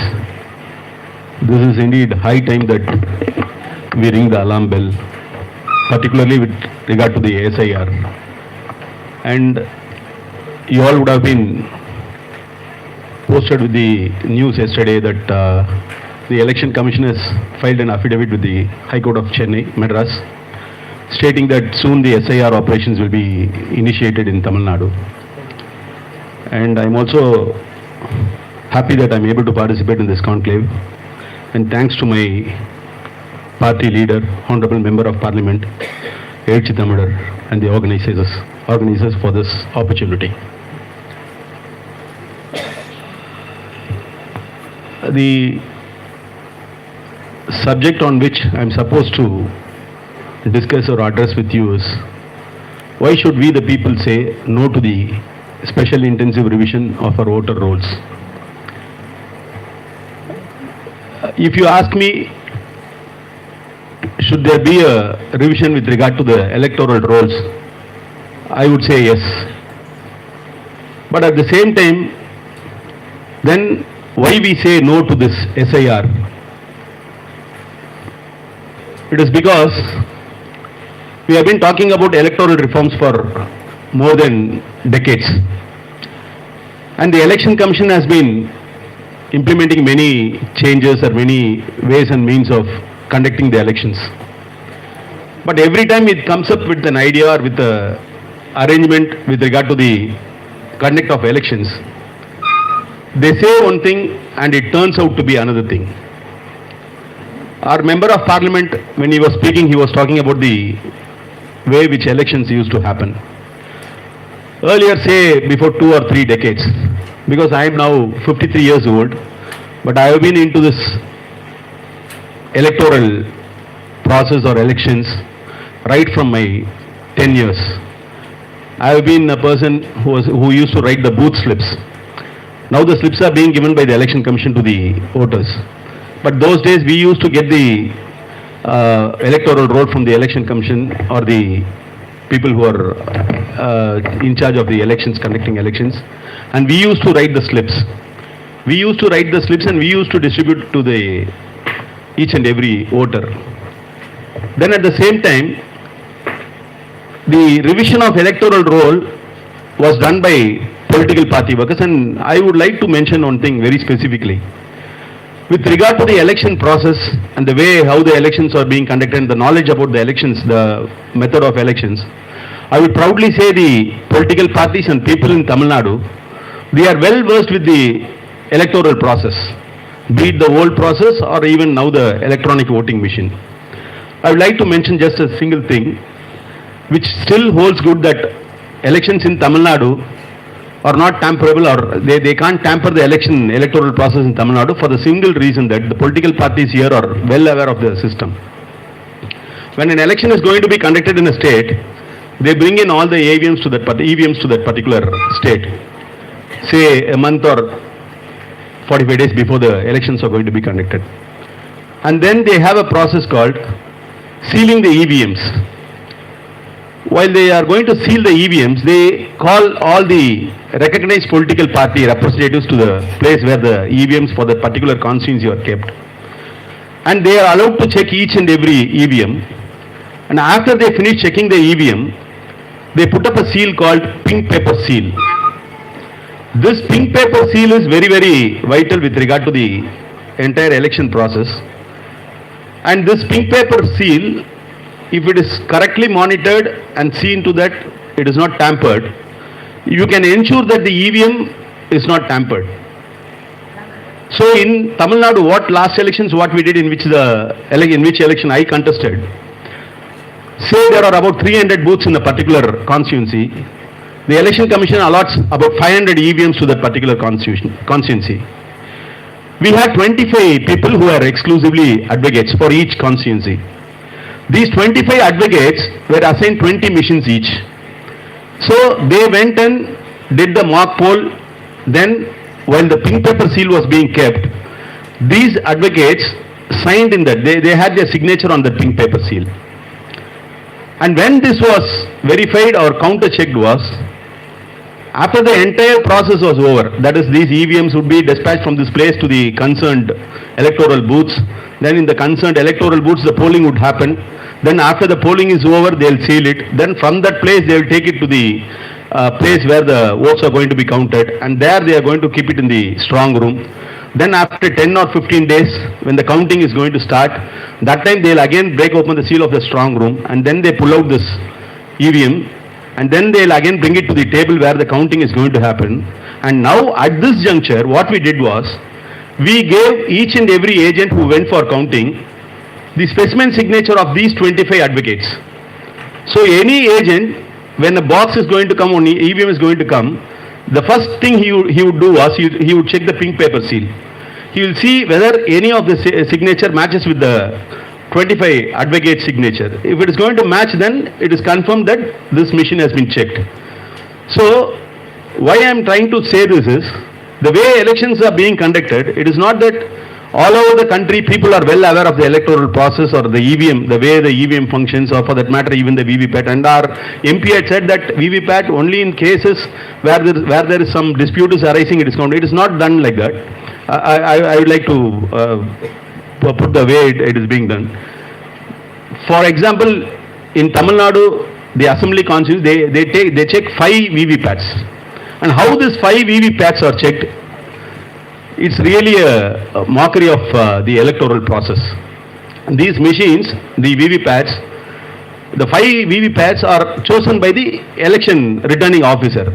It is his choice to choose these 5 VVPATs. And what is generally happening is, the entire process is over, and what they do is they take this VVPATs and the corresponding machine, even if it is not going to match with the numbers in the VVPAT and the machine, they'll just say it matches, and they'll finish off the counting and they're giving the declaration certificate. This is what is happening. So, as I said earlier, each time the election commission comes up with an arrangement or with a change in the electoral system or electoral process, when it's going to be implemented, they give you a picture as though the whole system is going to be very genuine, or the electoral process is going to be very, very genuine. When you had a doubt with the electronic voting machine, they said VVPAT will be introduced. And they said whichever symbol you are going to vote for it, that slip is going to come and we are going to count it. But the VVPAT now has no importance, or it has no reference with regard to the way the elections are being conducted. And now coming back to the special intensive revision, as I said, in Tamil Nadu particularly, and more particularly in Chennai, I have been following up with the elections. What has happened in Chennai is, particularly in Chennai, is earlier the Chennai voter base was mostly, or you say 80 to 85%, it had the voters genuinely who are residents of Tamil Nadu. I am not talking Tamils. They are residents of Tamil Nadu who had been living here for more than 25 years. But now what has happened is, even a person who is in Tamil Nadu for 6 months or say 1 year or 2 years, he is able to get into the electoral roll. And what impact this has brought is, a person who doesn't understand the geography of this state, who doesn't know what is needed for the state or what the sentiments of the state is concerned, he is being given the power to vote. And sometimes, particularly in Chennai, you even have the people who are not perfectly related to the state, they outnumber the people who belong to the state. And again I reiterate, it is not, I am not talking anything Tamils or non-Tamils, it is the people of the state. So when this danger is there, people like us think you definitely need a revision of voter rolls. But now, why this SIR is not needed is the way it is being happening, the way election commission has been functioning, the way election commission has been implementing things. And when I say election commission, particularly the way it has been functioning in this particular government, this BJP government, how election commission has been made as an organ of this government or organ of the political party.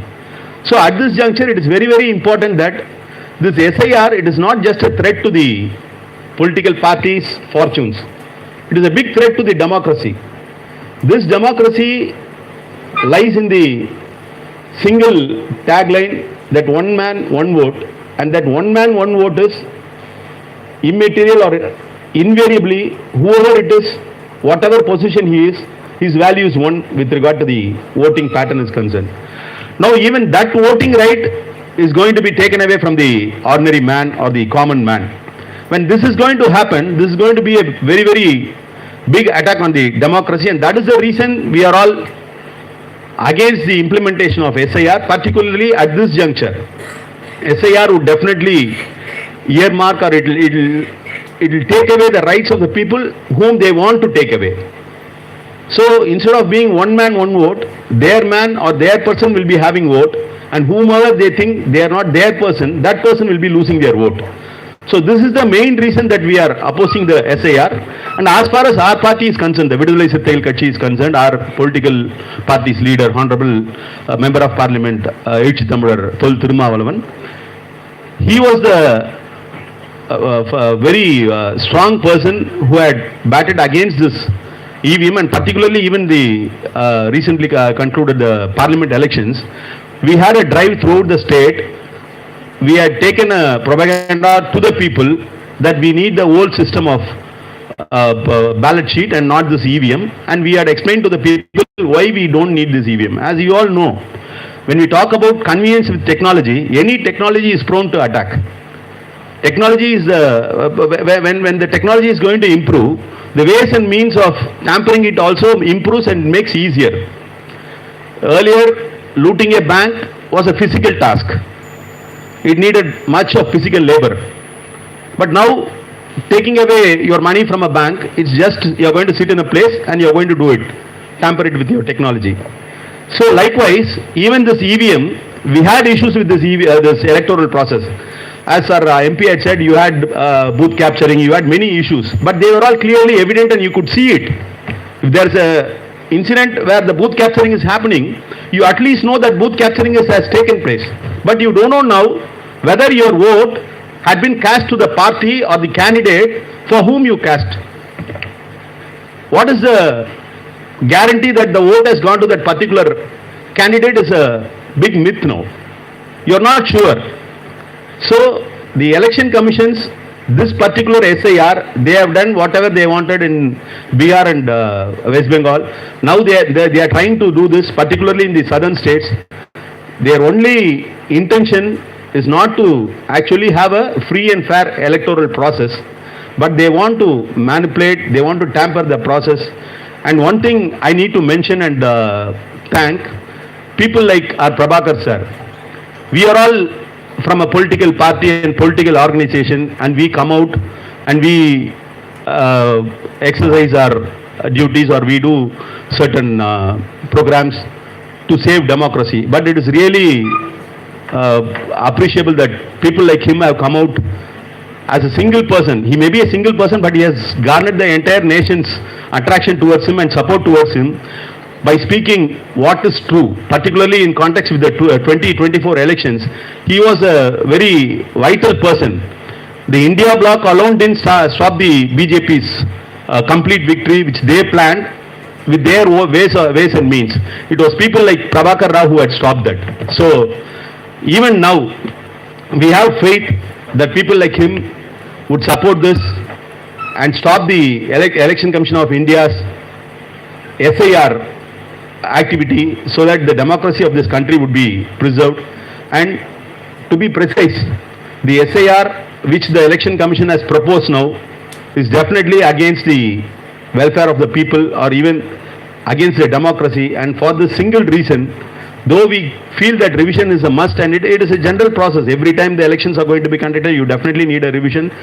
So people will be shifting, people will be moving from places. It's all understandable.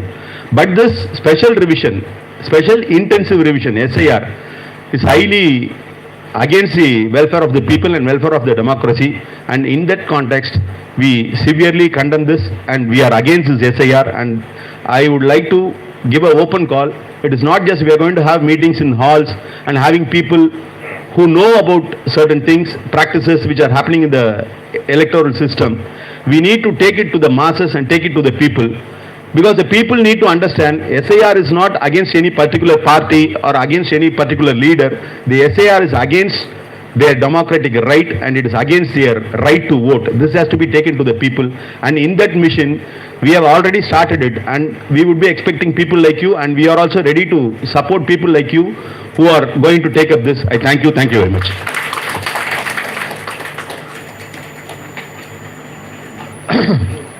Sorry, there is one issue where I have to intervene. Comrade Balaji gave a wonderful speech, and he is going to stand with, and I know VCK will stand with us for this struggle. Only thing is that on this system in Tamil Nadu that we have VLAs in every booth, so there cannot be any manipulation. Let us not be overconfident. There are two examples, let me quote. One is there in that English book also. 2019 election, Kanyakumari constituency, 72,000 votes were deleted just 2 days before the election. I was a booth agent. The party had given a voters list to me, but when I went there, the polling officer has a different list.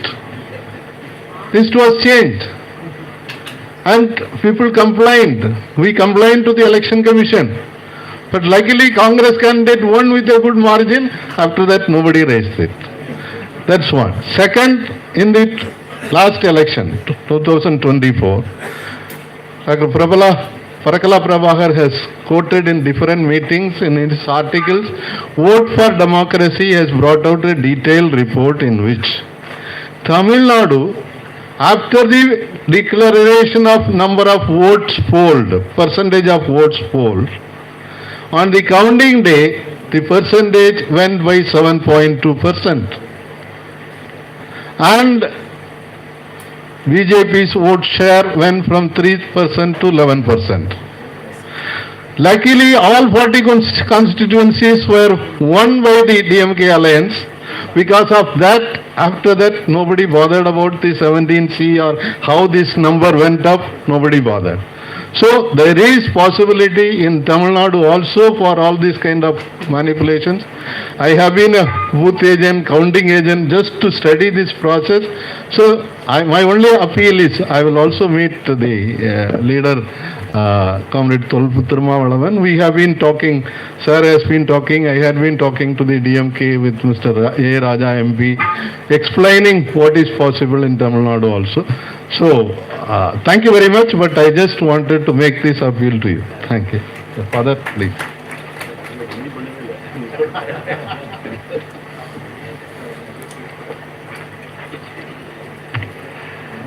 So dear friends, we are able to conclude this particular session, and I really appreciate Tara Rao for beautiful articulation what should be done. So we are the agents, not the political parties, or not the what you call election commission. So we the people supposed to take the responsibility of safeguard their democracy and even the fair and free election. That should be done that. The same way in that line, our MP and our MLA, both of them spoke the same line. So what should be done? We take this particular concept to the grassroots level, and where we can work in a collective way, we need to launch into that. So for that, let's prepare ourselves and go for it and do that. Change the mind of the present government which he has got. That has to be changed, and we need to have a fair and free election for saving democracy. Thank you one and all for being here.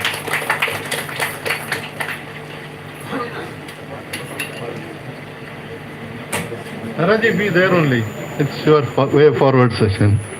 You have to preside that session. Now we will have the way forward session. We will call the speakers one by one. Taraji will be the person who is moderating that session. And then four our speakers are there. Noor Sridhar, Dr. Parakala, myself and Meera Sangamitra. I request you three also to come to the stage, please. And Taraji, the list...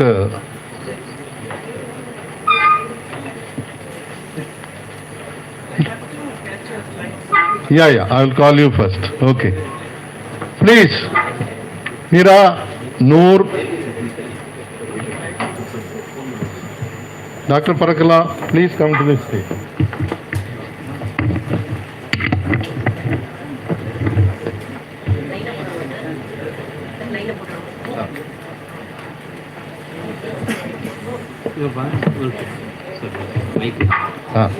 Now,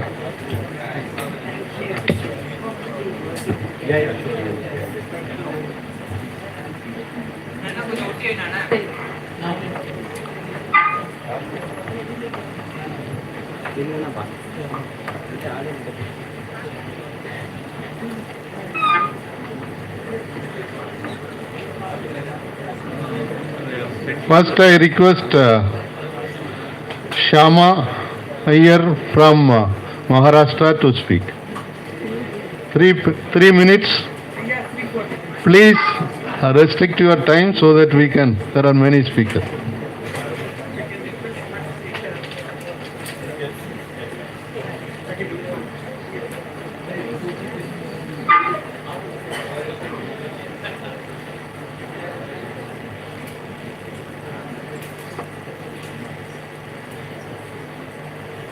Thank you one and all.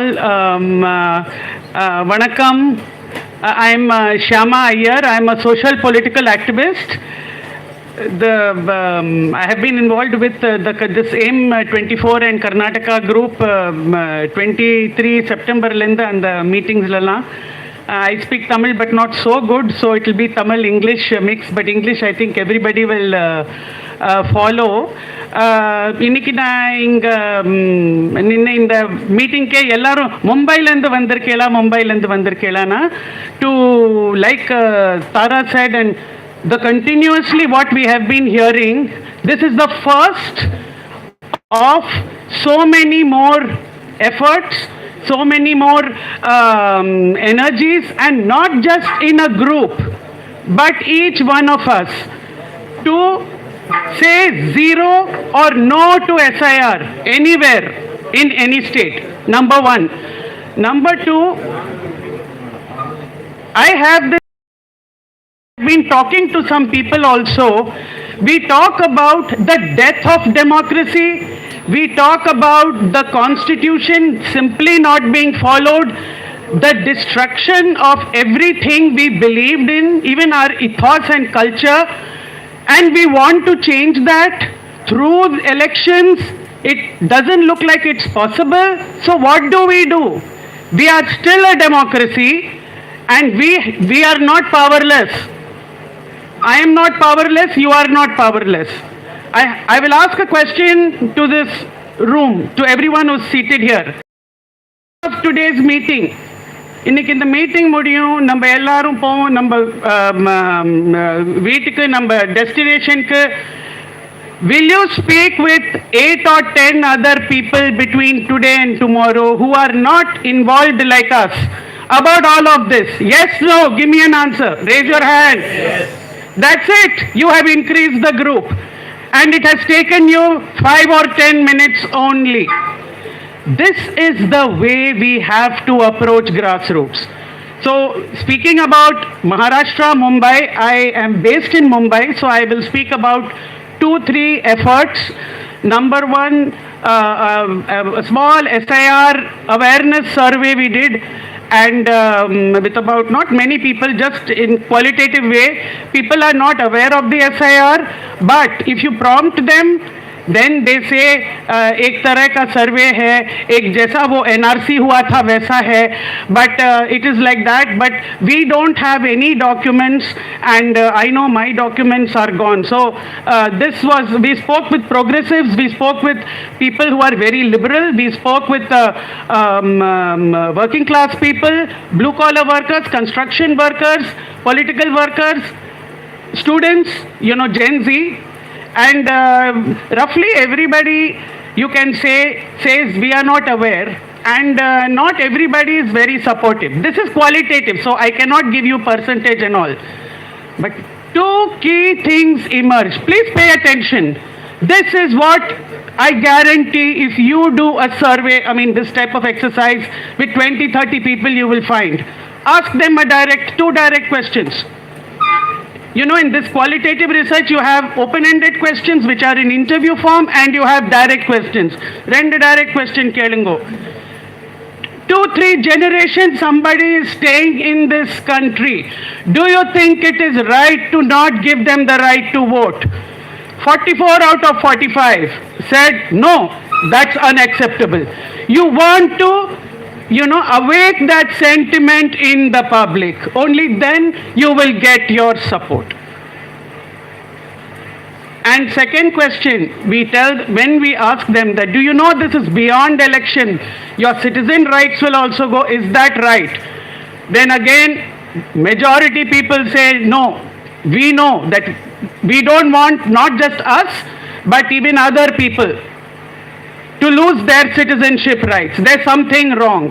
So there is WhatsApp University, there is all the propaganda we see, but I am optimistic, and I am optimistic. So many are optimistic.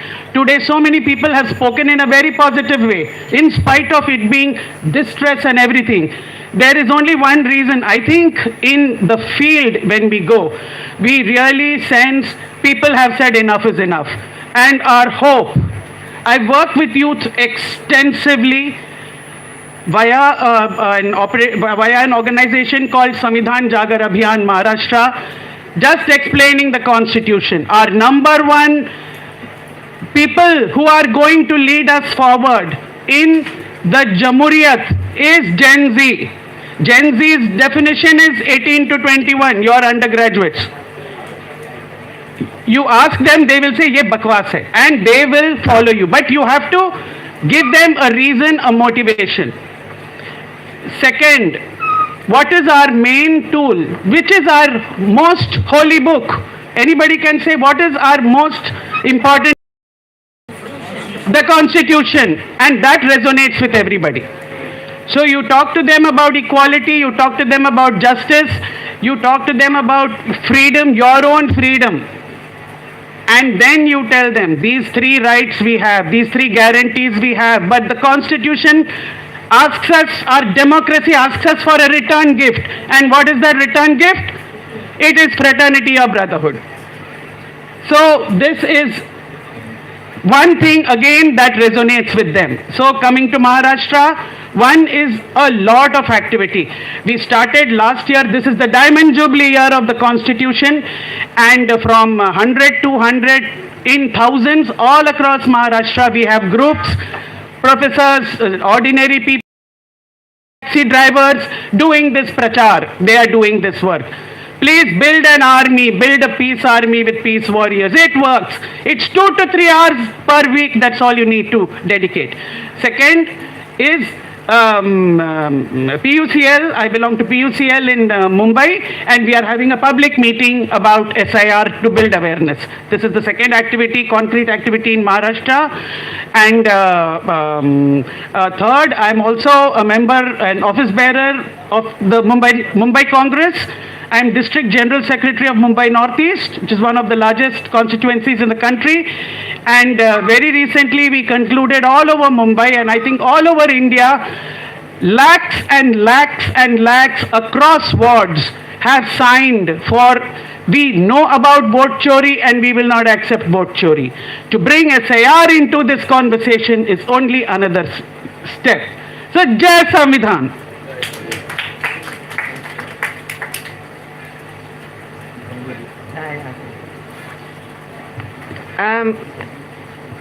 Thank you, Maharashtra. I'd like to invite the other states too. So we have Rupesh here from Bihar, from Assam, Mrinal Bora, from Kerala. Oh, okay, Bonajit Hussain, please come up. Parkla, I think you should come up. No, because you're in this session. And then from Kerala, Deshya Manavika Vedi Secretary, Haridas. Are you here? Yeah. Come up. No, we want to see all our states who are in action. We are all talking about action, so we want the action on stage. Come, Haridas. Then from Andhra Pradesh, Subhan, one of the central pillars of Meluko Andhra. That I know.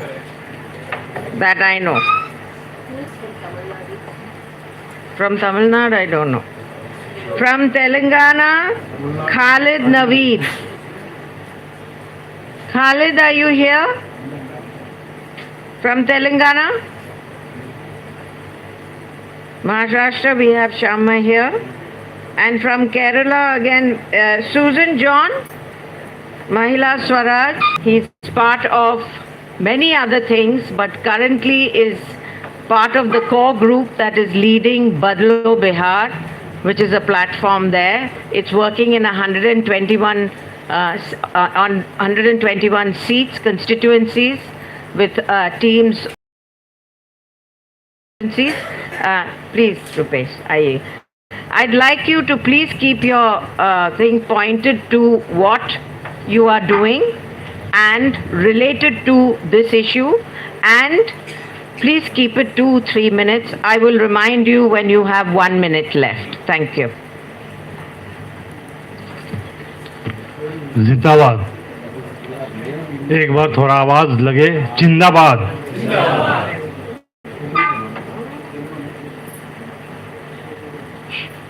साथियों, मैं थोड़ा हिंदी में बोलूँगा और हम लोगों को act करने का टाइम है, क्योंकि कल बहुत देर हो चुकी होगी. हम लोगों ने लगभग 150 वर्षों के इतिहास में 18 वर्ष की आयु वाले लोग, सभी लोग यूनिवर्सल वोट देने का अधिकार पाया. लेकिन आज वो कटघरे में है और जिंदाबाद कटघरे में है, क्योंकि सबकी ज़िंदगी आबाद रहे, मेरी भी ज़िंदगी और आपकी भी ज़िंदगी, और आबाद रहने के लिए ये जो राइट है ये सबसे ज़रूरी है. बिहार के सामने उस समय आया जब हम इलेक्शन कैंपेन शुरू किए थे, लेकिन पता नहीं था कि ये हम लोगों के सामने ये एसआईआर के रूप में आएगा. जैसे ही ये एसआईआर आया, हम लोगों ने हम लोगों ने पहले तो ये सोचा कि इसको नो कहें, लेकिन मुश्किल था, पार्टियों ने भी नो कहा, लेकिन मुश्किल था कि एकाएक इस आवाज़ को नो को ज़्यादा मजबूती से कह सकें, क्योंकि ये फौरी था, तुरंत था और जल्दी में था। हम लोगों ने फिर सोचा हाई कोर्ट जाएं, फिर लगा नहीं, ये बात करते करते हम लोगों का एक सप्ताह बीतने लगा था और हम लोग फिर सुप्रीम कोर्ट पहुंचे। 11 PIL हुआ, जिसमें से एक PIL हमने भी किया है। 11 PIL है, हमारी वकील वृंदा ग्रोवर है। 11 PIL करने के बाद हम लोगों ने जब फील्ड के लिए सोचा कि इतना बड़ा कैंपेन कैसे हो, तो लगभग 75 to 90 ऑर्गेनाइजेशन और कैंपेन एक साथ हम लोग आए और ये बदलो बिहार 2025 हम लोगों ने बनाया। और ऐसे तो ये पूरे बिहार में ये कैंपेन हुआ, लेकिन हम 122 कंस्टिट्यूएंसी में बूथ वाइज हम खड़े हैं और वहाँ पर काम कर रहे हैं। हम लोगों ने लोगों को ये अपील किया कि 3 घंटा 3 दिन आप अपना समय दें, 3 days 3 hours ओनली। अगर आप 3 घंटा 3 दिन समय देते हैं तो हर व्यक्ति एक एक बूथ का वो सही से वो लिस्ट निकाल सकता है और लिस्ट की जांच कर सकती है। और इस जांच के नतीजे में हम लोगों ने सर्वोच्च न्यायालय को, जितने आप अखबारों और न्यूज़ के माध्यम से जो मैटर्स देख रहे हैं हम वहाँ तक अवेलेबल, उनको करा पाए। अब जैसा कि सुबह से चर्चा हो रही थी कि सुप्रीम कोर्ट हम लोग को उलझा के रखा, कुछ कर भी रहे हैं और कुछ नहीं भी कर रहे हैं। आज भी हम उसी उलझन में फंसे हैं और ये उसी उलझन के नतीजे में आज फिर अन्य राज्यों के ऊपर भी ये है। हम लोगों ने ये नहीं कहा था कि सर्वोच्च न्यायालय में ये नहीं कहा था कि इसको आधार सिर्फ दे दो या फिर अन्य चीज़ों को दे देने के लिए, बल्कि हमने इसको नो कहने की बात कही थी। ये गलत है, कैसे कॉन्स्टिट्यूशनली संवैधानिक तौर तरीकों प्रक्रिया के रूप में गलत है, ये बात हम लोगों ने उठाई थी। लेकिन ये सर्वोच्च न्यायालय ने इसको नहीं माना, तो इस तरह से ये परिस्थितियां बनी।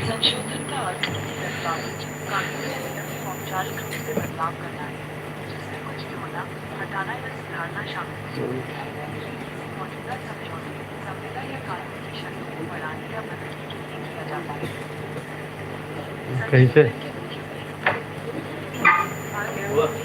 कहीं का आ रहा है, एक मिनट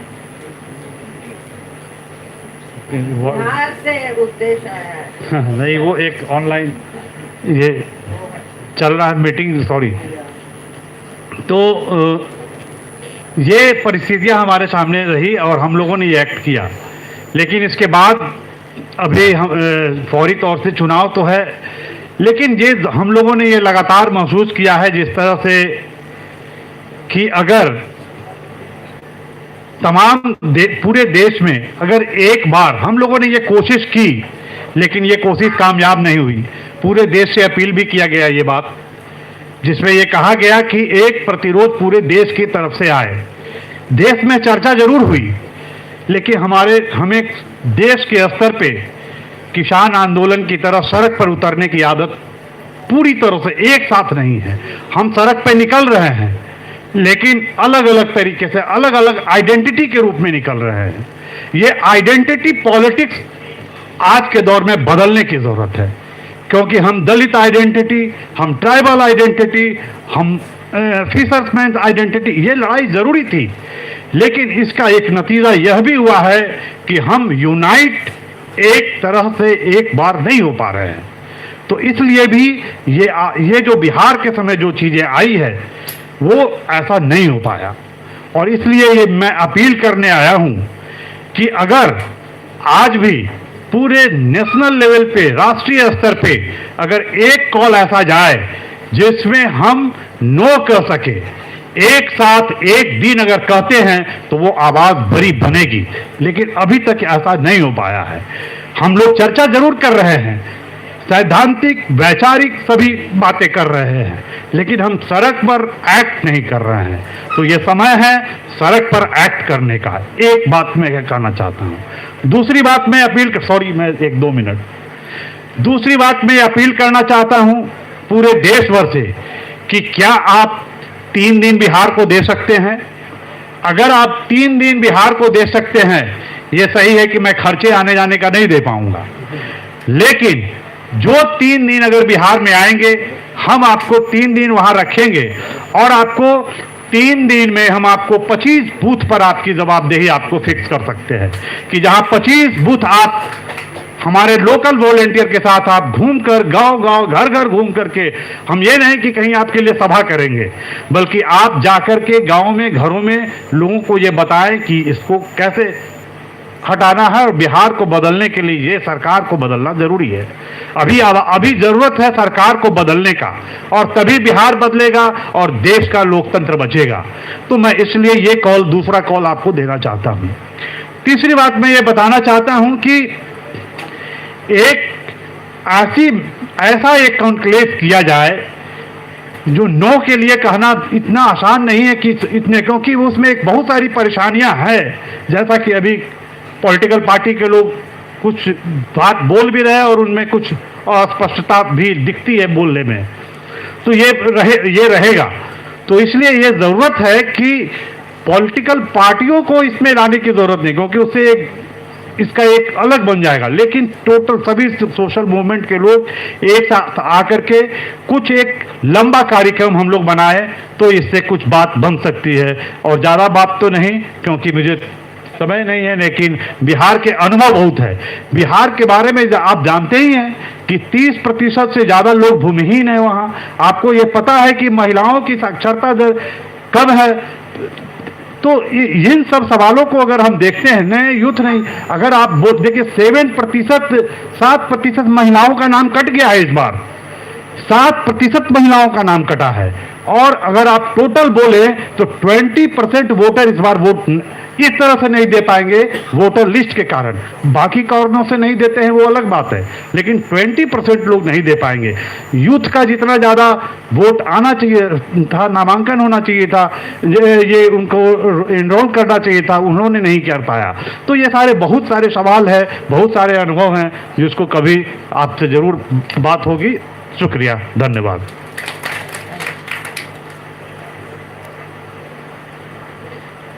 बिहार कौन जा रहा है? Who is going to Bihar? We are planning. Please put your hands up for people who want to go to Bihar. I am planning. Ticket कटाएंगे। अब यही प्रॉब्लम है, वापस हम पे आता है। जाने के बाद बाहर से जो भी आए हैं उनको अरेस्ट कर लिया जाए तो वो तो तब देख लेंगे ना, अभी बात नहीं हो सकती उसके बारे में। वो तो ऐसे ही, that is just that anything can happen. हाँ, anything can happen, yeah. Okay, the next state that is going to the polls, and the first one in 2026, around March, April. Yeah. Somebody else has to do it. I wasn't listening. ये है कि आप 3 minute दिए हैं, मैं English में तो लंगड़ूंगा और मैं हाँ हूँ ऐसे वैसे सो से गट्टे बोले Have you can do. Come. अगर मैं तेलुगु में बोलूँगा तो फिर ट्रांसलेट करना पड़ेगा। हाँ, ठीक है। தமிழில் சொல்கிறேன். இல்லை ಅವರು ನಮ್ಮ ತೋಳರು ರೂಪೇಶ್ ಅವ್ರು சொன்னது என்னன்னா, ನಾವು ஃபஸ்ட்டு ஒரு 40 to 70 to 90 கான்ஸ்டியூன்சியில் ஒர்க் பண்ணலான்னு பிளான் பண்ணோம். அந்த டைமில் எஸ்ஐஆர் வந்துச்சு. எஸ்ஐஆர் எகெனிஸ்ட்டு 11 PILs ஃபைல் பண்ணியிருக்காரு. ನಾವು ಕೂಡ ಒಂದು ஃபைல் பண்ணோம். ஆனால் காலையில் டிஸ்கஸ் பண்ண மாதிரி நிறைய விஷயம் சுப்ரீம் கோர்ட் பேசிருந்துச்சு, அதில் ஒன்றும் பண்ணல. This is the situation. First one, no to SIR and போலான்னு நினைச்சோம். ஆனால் சுச்சுவேஷன் அவ்வளவா பூர்வங்க இல்லை. ನಾವು ಕ್ಯಾಂಪೇನ್ பண்ணிட்டு இருக்கோம். இப்போ 121 கான்ஸ்டியூன்சியில் ஒர்க் பண்ணியிருக்கோம். ನಾವು ಎಲ್ಲರಿಗೂ ಕಾಲ್ கொடுத்தது 3 days 3 hours டைம் கொடுங்கன்னு ನಾವು கேட்டுட்ருக்கோம் எல்லாருக்கும் கூட. நீங்கள் அவ்வளோ வந்தால் ನಾವು ஃபீல்டே ஒரு 25 பூத்ஸ்லேயே நிறையா ஒர்க் பண்ணி ನಾವು சேஞ்ச் பண்ணலான்னது கால் கொடுத்து பண்ணியிருக்கோம். இங்கேயும் கூட நான் இந்த மீட்டிங் கூட ஒரு கால் கொடுக்குறேன். நீங்கள் 3 days பீகார் கொடுங்க. நீங்கள் 3 days பீகார் டைம் கொடுத்து வந்தால் ನಾವು ಎವ್ರಿ ಪರ್ಸನ್ಗೂ 25 பூத்ஸ்க்கு அலாக்கு ನಾವು கொண்டு போவோம். நீ அங்கே போய் பீப்புளுக்கு மெசேஜ் கொடுத்து அவேர் பண்ண நல்லது இருக்கும். இது ஒன்று விஷயம். ரெண்டாவது, இப்போ எஸ்ஐஆர் ವ್ಯತಿರಿಕಂಗ ஒரு பெரிய விஷயம் ஆகணும்னா ನಾವು ஒரே ஐடென்டிட்டி இல்லை, நம்ம நிறைய ஐடென்டிட்டிஸ் இருக்குது. நமக்கு தலித்தோ, ஆதிவாசி, ஃபார்மரு நிறைய ஐடென்டிட்டி இருக்குது. ஆனால் எல்லா ஐடென்டிட்டிஸ் இருக்குது ஒன் ஐடென்டிட்டியில் டோட்டல் நோட்டு நேஷம் ஒன் ஆகி நோட்டு எஸ்ஐஆர் எல்லாம் சொல்கிற டைம் வந்திருக்கு. அது பண்ணலான்னு அவர் கேட்டார். Thank you. Thank you, Noor. Okay, I would like to, and I think one more thing you said was that when we should also do a conclave where, or maybe you mentioned it, that it is the people that are in the conclave. We don't need political parties. What we need is each other, and we need a people's conclave to go forward in various parts of the country. I'd now like to invite Bonajit Hussain to tell us about Assam. Assam has already begun work on their elections. I know because I'm a witness to it. And we'd like to hear from another state which is going through a lot of difficulty and challenge. But I think Assam is ready for it. Bonajit. Thank you. It's very difficult to speak about Assam in 3 minutes. I know. That's because most of the people here wouldn't know anything. So most probably, I'll give you 4 minutes. most probably you will leave more confused about Assam if I speak for only 3 minutes. Yeah. Thank you. So basically, SIR, the preliminary work had started in August. New BLOs were appointed and things like that. Then the Assam government made a strange request in August to the ECI. The Assam government said that the ECI should actually use the NRC data for the SIR. So immediately there was opposition from the political parties. Among the national parties, CPM, CPI, Congress, all opposed, and all the opposition regional parties also opposed, and civil society groups opposed. But the ground of opposition is something very different, which you probably won't understand in 3 minutes. The ground of opposition was, including CPI, CPM, Congress, and all the regional parties, and all progressive democratic left civil society, that you cannot have something like SIR in Assam until and unless the NRC is finalized. This might sound controversial, but that's the reality of Assam. NRC has a very different history. I don't want to go into that debate right now. Usha Ramanathan spoke about it. I would like to disagree with her. But still, we have talked a lot about institutions and how institutions have eroded. But in the Northeast for last 70-80 years, we have been living in a state of emergency. Our governors have always been Indian Army retired generals. And since 2014, they have been Shastris. That's the reality. The thing is, actually, that's why we don't get really scared that something like SIR is coming. I mean, bigger storms have come and, passed, frankly speaking. Then why this NRC thing? Why did Congress, CPM, everybody said that only after finalizing the NRC you can go for SIR? That is because in 2019, when the final draft of NRC was published, in Assam, there was only one organization and one political party that opposed NRC. The political party was BJP and the organization was RSS. The misconception is that the Assam NRC was started by BJP. No, it started in 2009. It was mandated to happen in 86 itself. And it is not introduction of NRC, it is updation of NRC, and there was lots of problem with it. No denying that, lots of problems with that. But what happened in last 40 days in Assam has been very interesting. I don't know if it has been covered enough in national media. The singer died, Jubin Garg. That was covered in a massive way. But what unfolded after that has not been covered. Millions of people are on the street every night in Assam for last 40 days. Millions of people. And it is not the death of one singer. The death of one singer has converged and become a symbol of resistance against the government.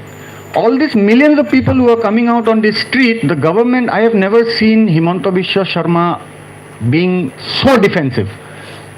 The way he says something in the morning, he forgets in the evening and says exactly the opposite. He's baffled. Yesterday, he had to convince the small faction of Ulfa that is still in the jungles of Myanmar. The commander-in-chief had to come to TV and say, why are people of Assam getting so emotional about a singer? So that is the level of frustration that the government is suffering, and it has happened in last 40 days. Because this morning, the online campaign, Justice for Jubin Garg, crossed 3.3 million. Now, if you go and ask all these people who are gathering every night across Assam with candlelights and fires and all, if you go and ask everyone, what do you mean by Justice for Jubin? For somebody, Justice for Jubin is inflation. People are actually saying it, and suddenly a new democratic space has opened. People were subdued, people were not talking. Now they are openly talking. If you go to the cremation ground in the evening, it's so interesting. As the night progresses, number of people increases. Last night there were around 40,000 people because the government slapped a SOP saying nobody can go to the cremation ground after 10 p.m. Because the cremation ground has actually become a ground of democracy where people gather at night and everyone gives speech.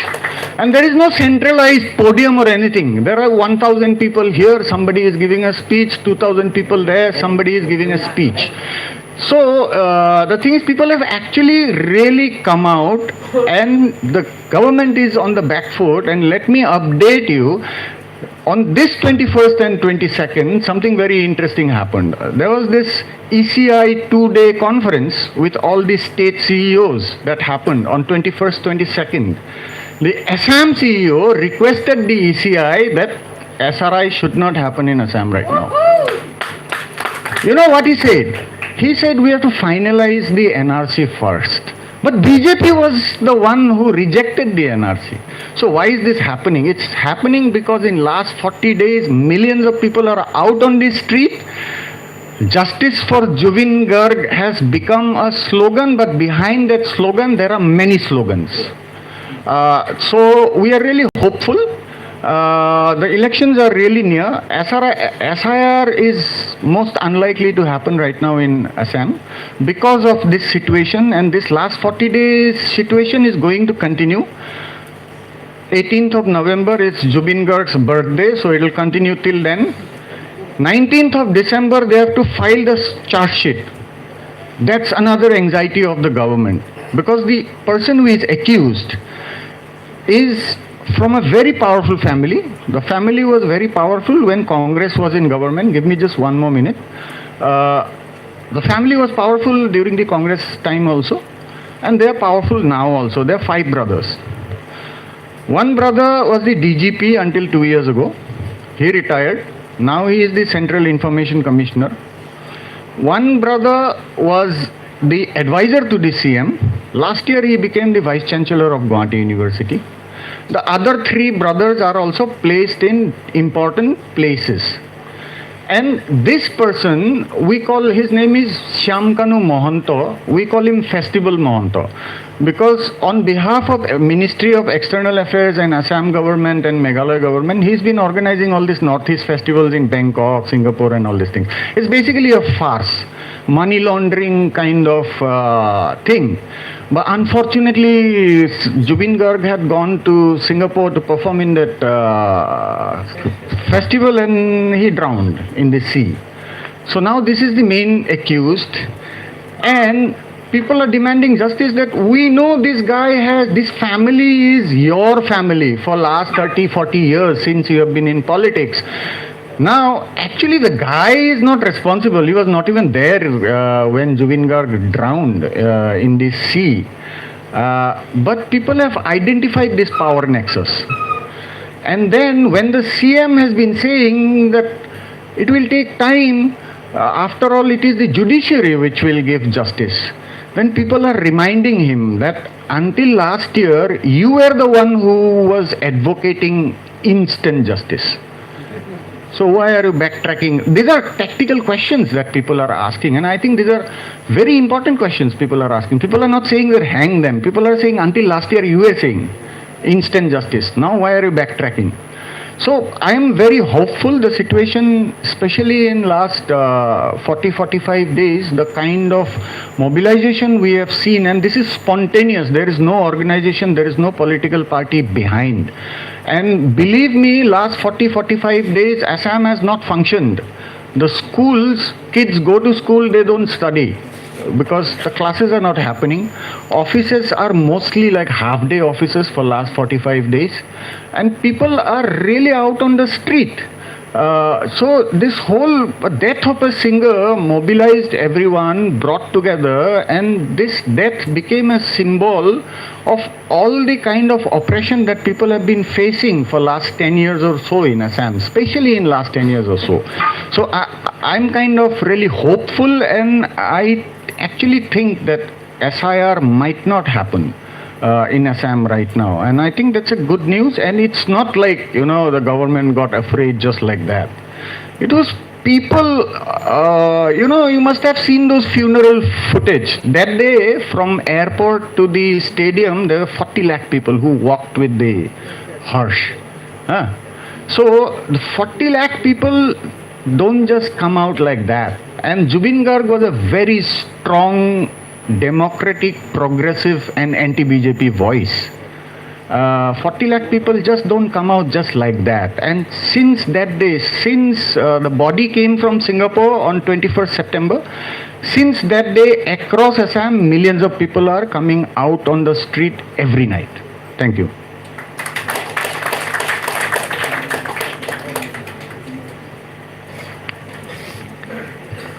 So we have a lot to look forward to in Assam. The way you've got us stirred up. And I think if SIR doesn't come to Assam, we might have a battle on our hands, which is very, very good to hear.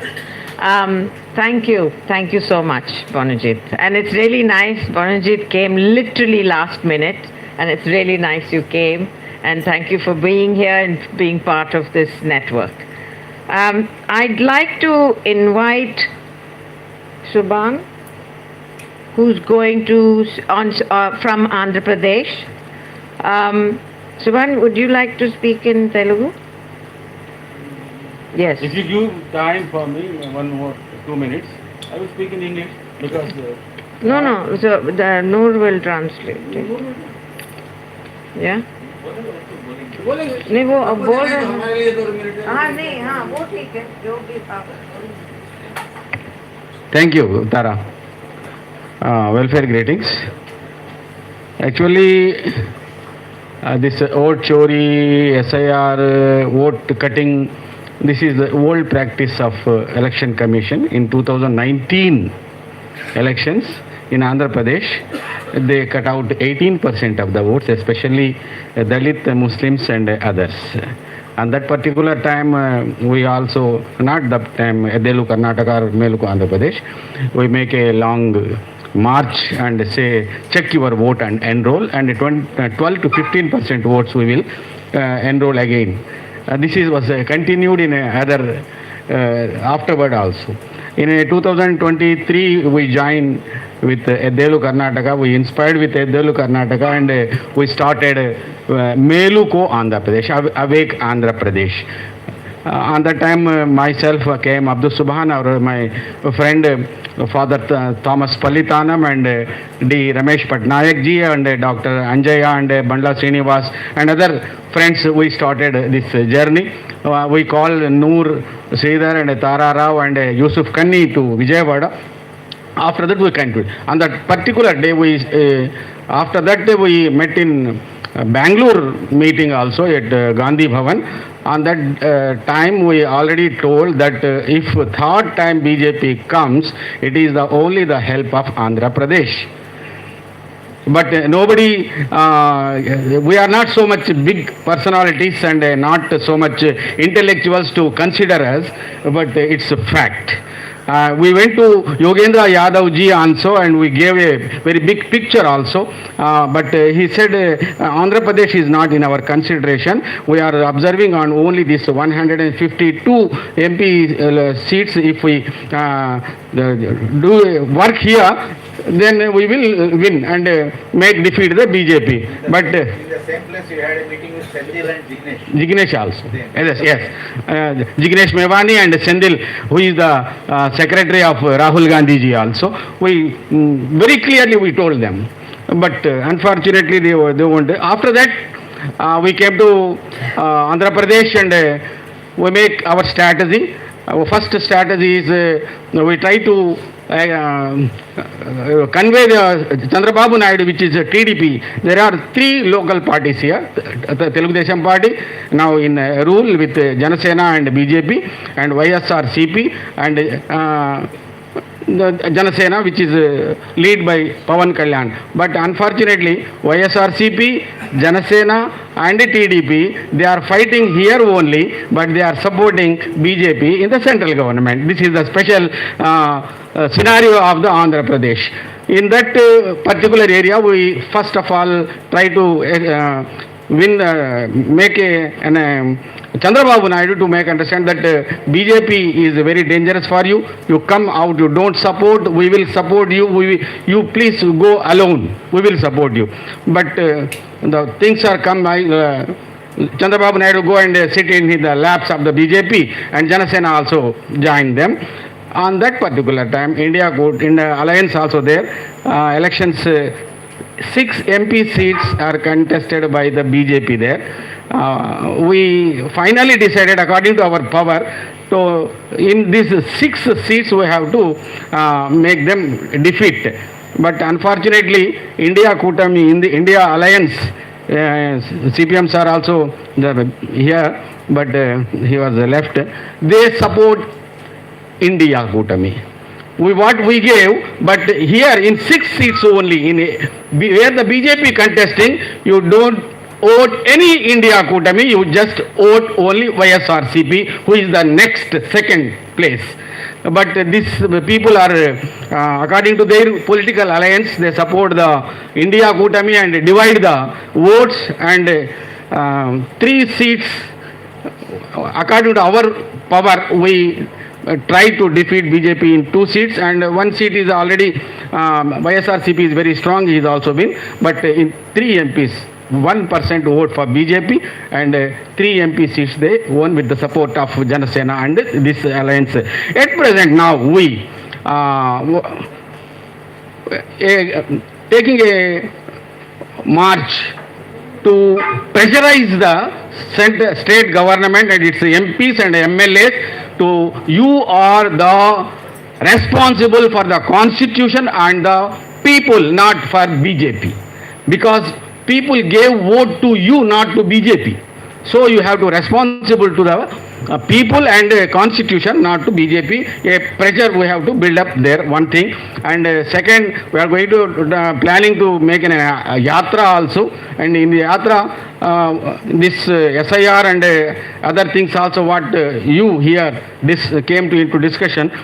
We are also take that one, and there are 3 reasons in Andhra Pradesh. One is Rayalaseema and another is North Andhra and coastal Andhra one. We are to planning to make this yatra and trying to people make aware in 2029 elections we have in our future.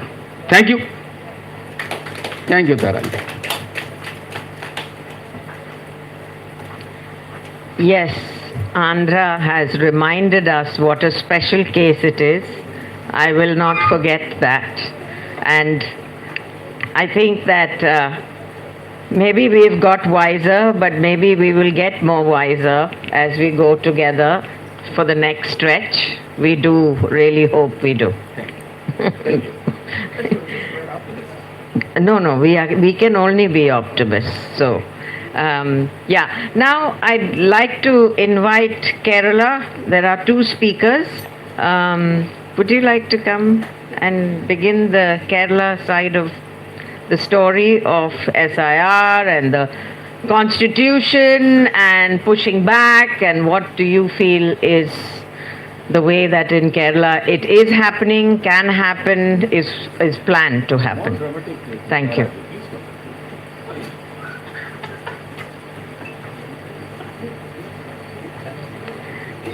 I don't have to add on to what has been said here about SIR and all that. In the Kerala context, there is an aura that CPM is ruling Kerala, so everything is fine there. Actually, it is not so. And there is also a feeling that BJP is seen as a devil, at the center seen as a devil. And only the focus is on striking at BJP only. Again, that's not the case. In Kerala, I think there's corruption in the political parties, and everybody who has been corrupt, and they are under the scanner of CBI, ED, and then so there is a secret understanding between all these corrupt politicians and the power at the center. So you cannot see these two people separately. At the time of Operation Sindoor, actually some of us were the first to make a statement against Operation Sindoor. And then some of our friends, they made a rally, tried to organize a rally against the Operation Sindoor, and then they were arrested by who? The CPM police. They arrested these people. They said BJP will cause trouble. Then they said if BJP people, goons will cause trouble, arrest the BJP people. No, but they arrested these people. And luckily, fortunately, that day itself, the Operation Sindoor was cancelled, and that ended. Then again, the Trichur constituency, BJP won the parliament seat, and it is generally known that there was a secret understanding between CPM and BJP. And another thing, I think we have to concentrate on good and evil. And all the religions today, they're concentrating only on the superstition, even RSS, only on the superstition and the ritual part. So recently there was a controversy in Kerala in one school, in the Christian managed school, nuns, sisters managed school. A girl wanted to put on the jihab, and that was not hijab, and that was not in the uniform, and there was and who created all the trouble? SDPI and the CPM ministry only. They together, and all the there were more than 100 Muslim students in that school who are who do not wear this headdress. And they were saying the nun sister is wearing headdress, so why can't the girl wear headdress?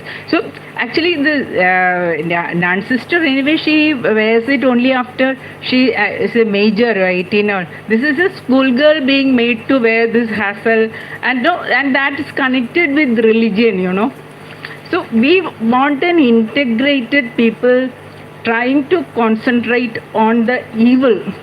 Not just CPM, Congress, this, that. We have to, the civil society should make that sort of good and evil separation. We have to concentrate on truth.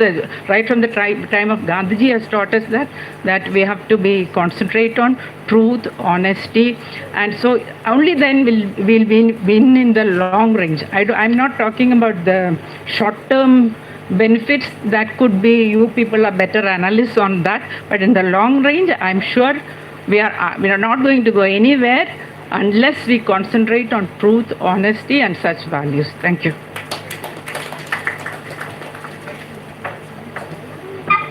Thank you. Could I, Haridas, come, please. You're resisting coming to the stage, I see. Now you will have to. Welcome.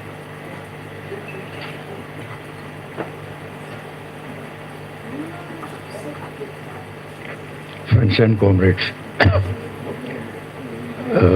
I'm speaking on behalf of Deshiya Manavika Vedi, which is a progressive cultural organization working in Kerala, basically to fight against communalism, fascism, and all, and trying to promote secularism and communal harmony and peace. We have been organizing cultural programs and all, seminars, symposiums and all.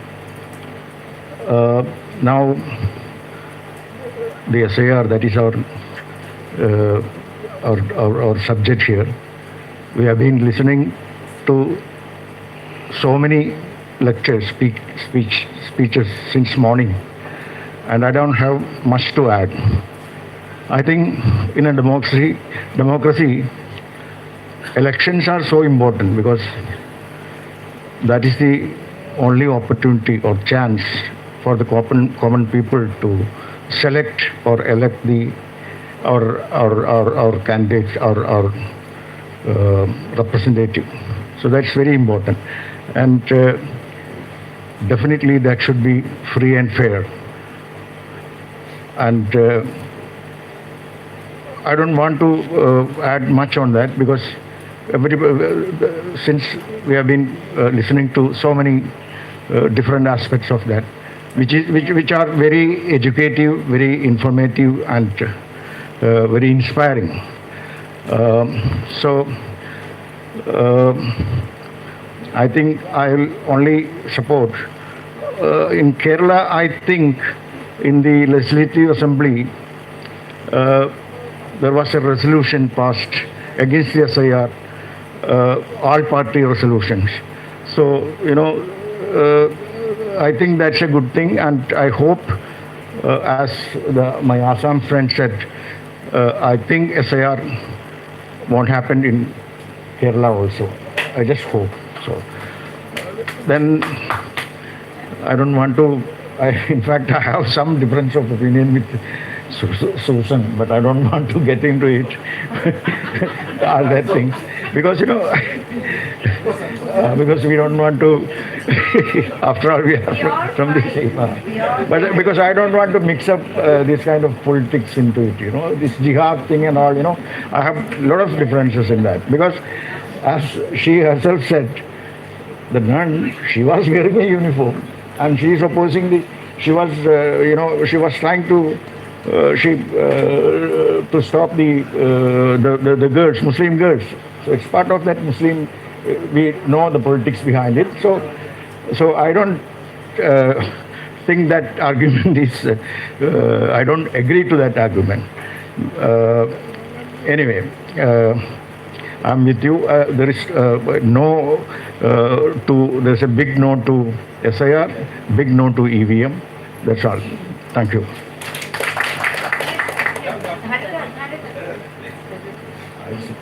So that I can see face to face.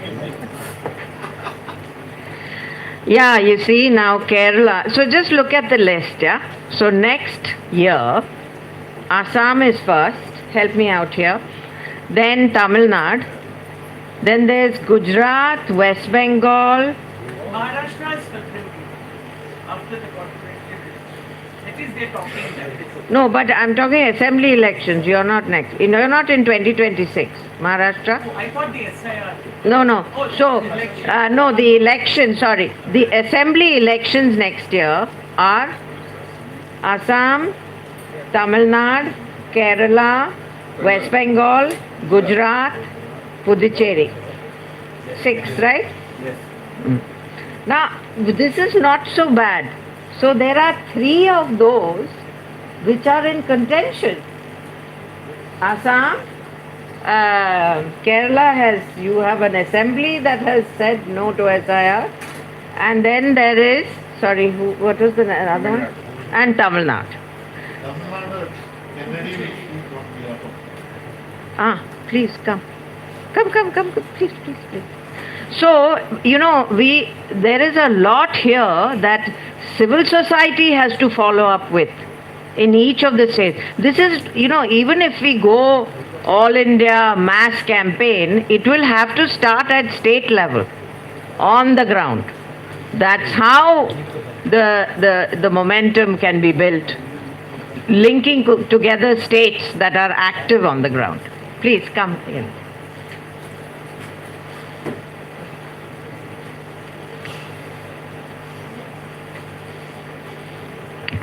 Good evening.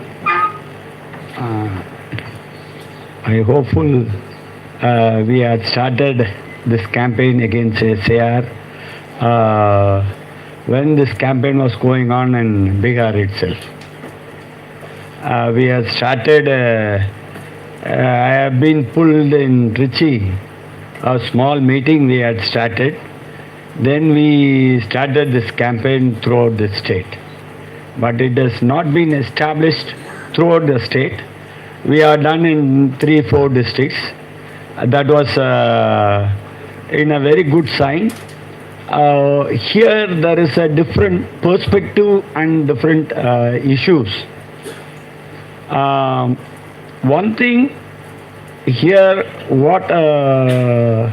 how BJP was manipulating the entire vote system is from 3% to 11% is, we have to understand, during the Panchayat election, the BJP has manipulated the AIADMK candidate got 0 vote.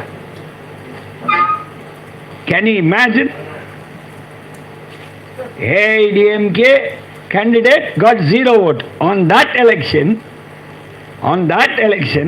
BJP contested separately. And another interesting story on that, it was in Kanyakumari, the MP is Congress. 2-3 MLAs is in Congress. In that constituency itself, this is a game that they had showed, and now they are in a very good bargaining situation. Here, there is how they are telling other states and infiltrations, other things have been here. Here also, there is the people, those who have been refugees and repatriates from Sri Lanka. Here there is a very pathetic story. During 83 and up to 2008, there was repatriates who have been coming from Sri Lanka. When they ask all these details, there will be no vote. I was waiting for our MP, Raja might have been here. He is winning only out of the vote where the repatriates who have been as a tea workers in Ooty constituency. If he wants to win over the election, he has to say no SAR. Here they are having a lot of things. They started in 2021 also, they made some mix up in Tamil Nadu, but it has not been published. And they made in Thoothukudi, Kanyakumari, where the Christian population is highly dense, they made a lot of games there. And now, not only SAR, here we have to motivate. See, people from different political parties may have a different say. As a civil society, there is a need of an hour. There is a need of an hour, say, to know against this, to SAR and to save this constitution. So thank you. Thank you.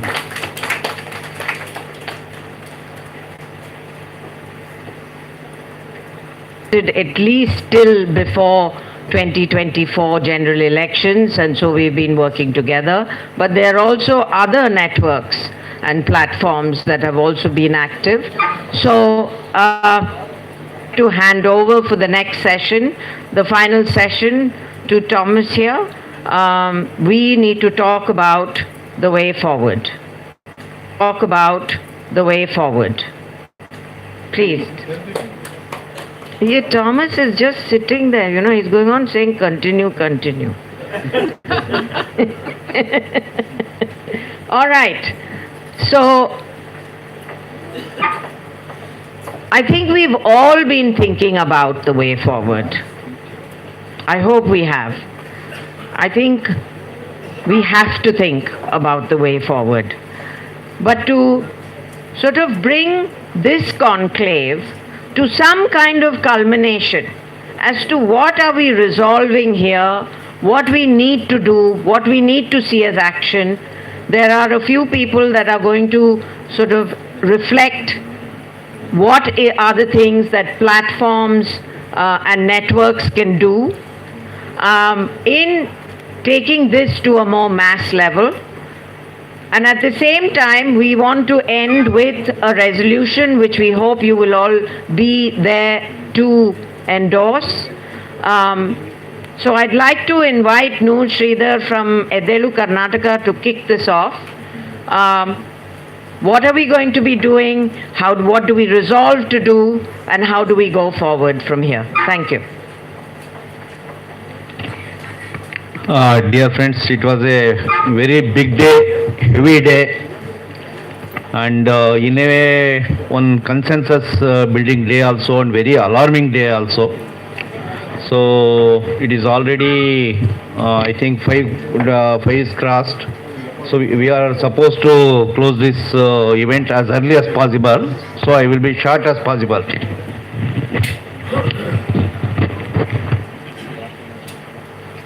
Regarding the whatever discussion happening before and in this conclave, Meera is going to present the resolution. It is comprehensive. So it is having all the three parts, what we are opposing and what we are demanding and what we are going to do. All these three aspects, Meera will present that. So before that, I want to share just one aspect only, basically. In the still from the morning, everybody is in agreement. Actually, we are all in agreement. What we have to oppose, we are very clear. What we have to demand regarding EVM and other things, we are very clear. All those things are coming. In resolution, it will come more clear. The third point also, we are very much, all the speakers from the morning, everybody said that what is the alternate? What is the way out? Everybody said that we cannot depend on any institution. We cannot depend on any political parties. So it is the task should be taken by the civil society itself. We should build a big all India people's movement. We should build strength on the streets. Without this nation cannot be saved. This democracy cannot be survived. This is the opinion of the whole hall. In this question, I want to share one or two aspects to this point only. Actually, Tara ji and many speakers also in the middle emphasize that aspect. Actually, I want to amplify some more. So generally, our feeling, one perception is there. One perception, we see our big opponent or big enemy as very big, very huge, very big, very powerful. We cannot beat this, we cannot beat RSS, we cannot beat BJP. So having so much power, money, contacts, cadre force, media and everything, it is, we imagine it as a omnipotent force which cannot be beaten or defeated so easily. This perception is very strong. In general public, in also among us also to an extent, it is there. Second force, we imagine the political parties. Yeah, they are not very strong, but they have all India presence, big force and also that and all that. When come to the civil society, third force, we feel, yeah, we are very honest, very committed, but what to do? We are very fragmented, very small force. Still, we should not be keep quiet. We should be working. This perception will come. So I want to request the hall to rethink all these three perceptions once again. This is very much needed to go forward. Without changing this perception, we are not going to win this fight. Actually, it is one type of war actually. We cannot win this war. Yes, enemy is very big, our opponent is very strong. Now it has become a one pole. One, that is BJP party, and behind that RSS and its whole Sangha Parivar, and now all the state institutions and media and crony corporate, all together it is a big force only, no doubt. But at the same time, we should understand that its charismatic time it's over. In last 7-8 years, it continuously is going down. In 2019 election time itself, it was going down actually. Through Pulwama, they survived. They retained the power. But between 2029-24, their decline still continued. Now, actually, whatever they came into power 2024, it is not through any real people's mandate they came to power. We should be clear. Actually, they got defeated in this election. Very clearly, they got defeated. Constantly, with all these election commission, all this fraud, even manipulating in a big way in 70 constituencies, they cannot touch the minimum mark also. With the true support of these two opportunist forces, they came to retain the power. This we should understand. And after this 24 also, they are not going strong. Now their influence, their control over the mass psyche is not there. It is going down. Why they are taking the help of SIR? Why they are taking the help of election commission? It is not part of their strength. It is showing their weakness. Now they are not in a position to win the elections. That's why they want this manipulated, hand-picked, openly naked, cunning election commission. And they want this openly blunted, manipulating SIR system. This is their weakness. It is not their strength. So now this is a outgoing force. This is a decaying force. But this force is a very deadly force, very dangerous force. This is not going to hand over the power so easily. So it is going to create lot of hallagola, lot of challenge to us. But it is a decaying force that we must keep in mind. This is number one. It is big, but it is a declining force. Number one. Number two, coming to the political parties. Yes, definitely political parties having a big presence are there. They have a role in this fight. Though they are corrupt, though they are anti-people, though they are pro-corporate, though they are opportunistic, everything is there. But still, while fighting the big enemy, big force, these forces also having a role in this thing. So definitely we should collaborate and learn these things also. But at the same time, we cannot have any hope that these forces will give a fight, or these forces are going to build any new India or new democracy or real democracy. No, that is not going to happen. This is clear too. Now the question comes is, then who is going to save the nation? The third force. In third force, first of all, we are not small. We are not weak. This we must be very clear. 24 elections, they wanted to cross the 400 par, but they could not. They could not cross to 70. What was the reason? Who brought them to that position? It is not the opposition parties. It is the people. This is clear, no doubt in that actually. It can be a digital media, it can be the YouTubers, it can be the Samyukta Kisan Morcha, it can be the JCTU workers, it can be the Eddelu Karnataka and this thing, it can be NAPM, it can be Bharat Jodo Abhiyan, anything. In various forms, people raised their voice, people organized themselves, they formed the volunteers, they went to the booths, they created the narrative. They expose their narrative. They push them back. So we are a really big force. In like what in Assam our friend was said. So this type of temperament to burst out is getting matured in every state. But when that occasion, when that situation arises, that section will not. When the struggle happened against the corporate policies or against the farmers, Punjab came out in a big way. In 2023 elections and all that, Karnataka acted very vibrantly, played a role. In now also in Karnataka we are fighting two actually. One side we are fighting BJP and Sangha Parivar and other side Congress. Every day we are fighting Congress there.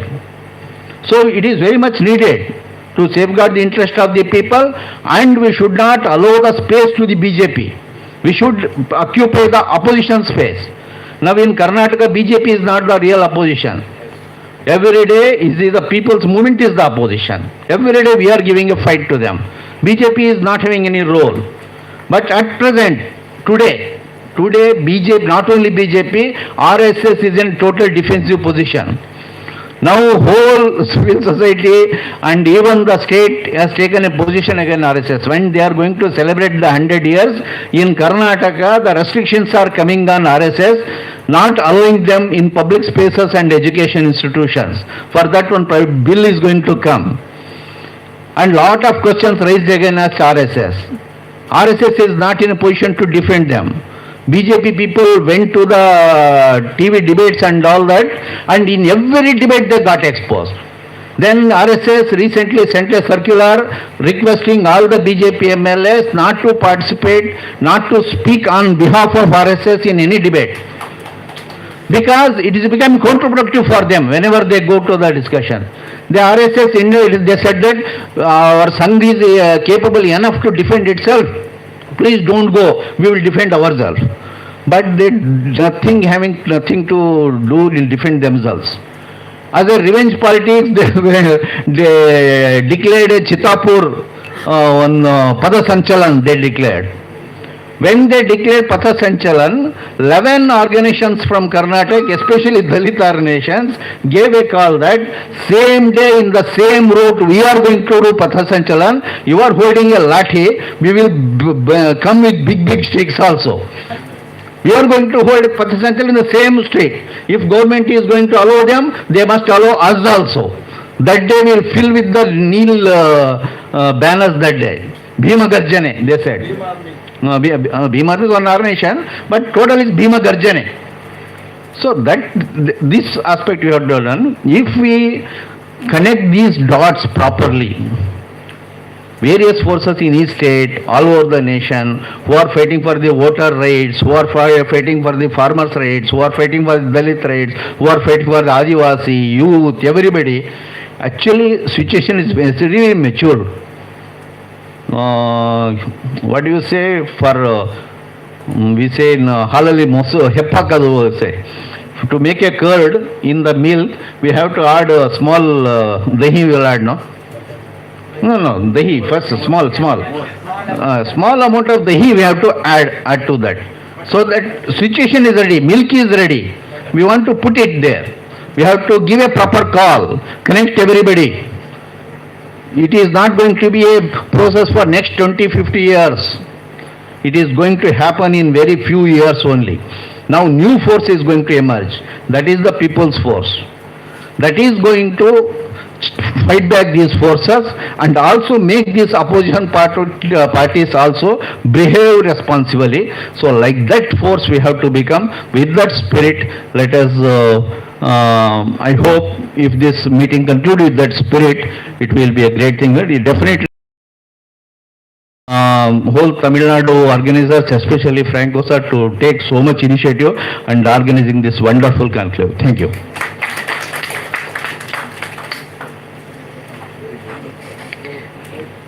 So self-belief, that's all we need now, because the energy is already there. So let's not think that we are not big enough, we are not powerful enough to take this forward, and that the time is actually ripe to stand up and step up. I'd like to, is a song after the thing or before? Okay. I'd like to invite, I haven't got the name, why don't you? No. When people want to run away, I will sing. The song is going to be by Comrade Vanavil. Vanavil in Tamil is rainbow.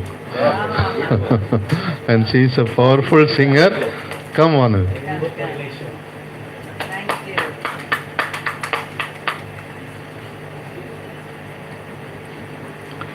So the song is basically written when the UAPA arrest was happening. So we talk about every arrest under UAPA. குற்றம் அதிகாரத்தில் அமர்ந்து கொண்டு கொடுங்குற்றம் அதிகாரத்தில் அமர்ந்து கொண்டு வேட்டையாடுது மக்களை வேட்டையாடுது வேட்டையாடுது மக்களை வேட்டையாடுது இதை கண்டும் காணாமல் கடந்து சென்றால் இதை கண்டும் காணாமல் ஒதுங்கி நின்றால் குற்றம் அதுவும் குற்றம் நம் குற்றம் உரிமைகள் தேடி தந்தவர் சிறையில் உண்மையை தேடி சென்றவன் சிறையில் கல்வியில் காவியை எதிர்த்தவன் சிறையில் கவிதையால் கண் திறந்தவன் சிறையில் சாதியை சமர்புரிந்தவன் சிறையில் மோடியை மோதி நின்ற பெண் சிறையில் கவிதையும் உரிமையும் சிறையில் இருக்க காவி மதவெறி சுதந்திரமாய் திரிய இதை கண்டும் காணாமல் கடந்து சென்றால் இதை கண்டும் காணாமல் ஒதுங்கி நின்றால் குற்றம் அதுவும் குற்றம் நம் குற்றம் ஆசிப மனிஷாவன் புணர்வை அனுமதிக்கும் மனு விதிகள் அனுமதிக்கும் மனு விதிகள் நீதியின் படியில் நடந்து நடந்து மரத்து போயின பாதங்கள் மரத்து போயின பாதங்கள் இதை கண்டும் காணாமல் கடந்து சென்றால் இதை கண்டும் காணாமல் ஒதுங்கி நின்றால் குற்றம் அதுவும் குற்றம்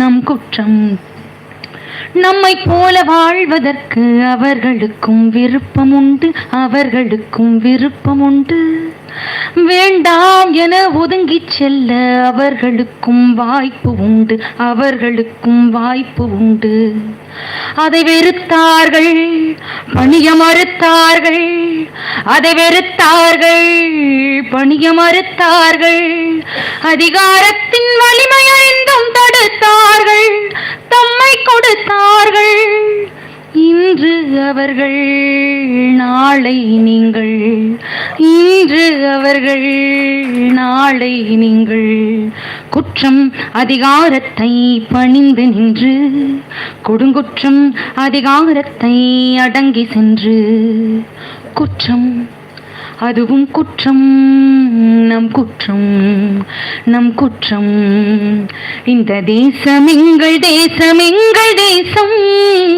இதற்கு மோசம் வந்தால் மீண்டும் மீண்டும் மக்கள் புயல் வீசும் இந்த தேசம் எங்கள் தேசம் எங்கள் தேசம் இதற்கு மோசம் வந்தால் மீண்டும் மீண்டும் மக்கள் புயல் வீசும் இறந்த காலம் புதைந்த இயற்கை நிலக்கரியாய் தூங்குது கூட புதைந்த மனித குலம் பெட்ரோலாக தேங்குது. இறந்த காலம் புதைந்த இயற்கை நிலக்கரியாய் தூங்குது. கூட புதைந்த மனித குலம் பெட்ரோலாக தேங்குது. அதிக அழுத்தம் தாங்கும் எங்கள் உழைப்பு வைரமாகுது. அதிக அழுத்தம் தாங்கும் எங்கள் உழைப்பு வைரமாகுது. அதை அள்ளி போக எவன் வந்தாலும் எரிமலைகள் சீருது. இந்த தேசம் எங்கள் தேசம் எங்கள் தேசம். இதற்கு மோசம் வந்தால் மீண்டும் மீண்டும் மக்கள் புயல் வீசும். இந்த தேசம் எங்கள் தேசம் எங்கள் தேசம். இதற்கு மோசம் வந்தால் மீண்டும் மீண்டும் மக்கள் புயல் வீசும். கனிமம் நமது தனிமம் நமது கனிகள் நமதடா. மலைகள் நமது காற்றும் நமது ஊற்றும் நமதடா. கனிமம் நமது தனிமம் நமது கனிகள் நமதடா. மலைகள் நமது காற்றும் நமது ஊற்றும் நமதடா. வயல்கள் நமது விதைகள் நமது நாற்றும் நமதடா. வயல்கள் நமது விதைகள் நமது நாற்றும் நமதடா. அதன் அறுவடையை பறிக்க வந்தால் புயலும் நமதடா. இந்த தேசம் எங்கள் தேசம் எங்கள் தேசம். இதற்கு மோசம் வந்தால் மீண்டும் மீண்டும் மக்கள் புயல் வீசும். இந்த தேசம் எங்கள் தேசம் எங்கள் தேசம். இதற்கு மோசம் வந்தால் மீண்டும் மீண்டும் மக்கள் புயல் வீசும். ஆறும் நமது நீரும் நமது அணைகள் நமதடா. அலைகள் நமது வலைகள் நமது கடலும் நமதடா. ஆறும் நமது நீரும் நமது அணைகள் நமதடா. அலைகள் நமது வலைகள் நமது கடலும் நமதடா. ஆலை நமது சாலை நமது சோலை நமதடா. ஆலை நமது சாலை நமது சோலை நமதடா. அதை அபகரித்தால் தூக்கி வீசும் கரங்கள் நமதடா. இந்த தேசம் எங்கள் தேசம் எங்கள் தேசம். இதற்கு மோசம் வந்தால் மீண்டும் மீண்டும் மக்கள் புயல் வீசும். இந்த தேசம் எங்கள் தேசம் எங்கள் தேசம். இதற்கு மோசம் வந்தால் மீண்டும் மீண்டும் மக்கள் புயல் வீசும். இந்த தேசம் எங்கள் தேசம் எங்கள் தேசம். இதற்கு மோசம் வந்தால் மீண்டும் மீண்டும் மக்கள் புயல் வீசும். நன்றி. And to mention, the first song was written and composed by Comrade Kovan. The second song was written by Pichai Muthu, late Pichai Muthu. Thank you.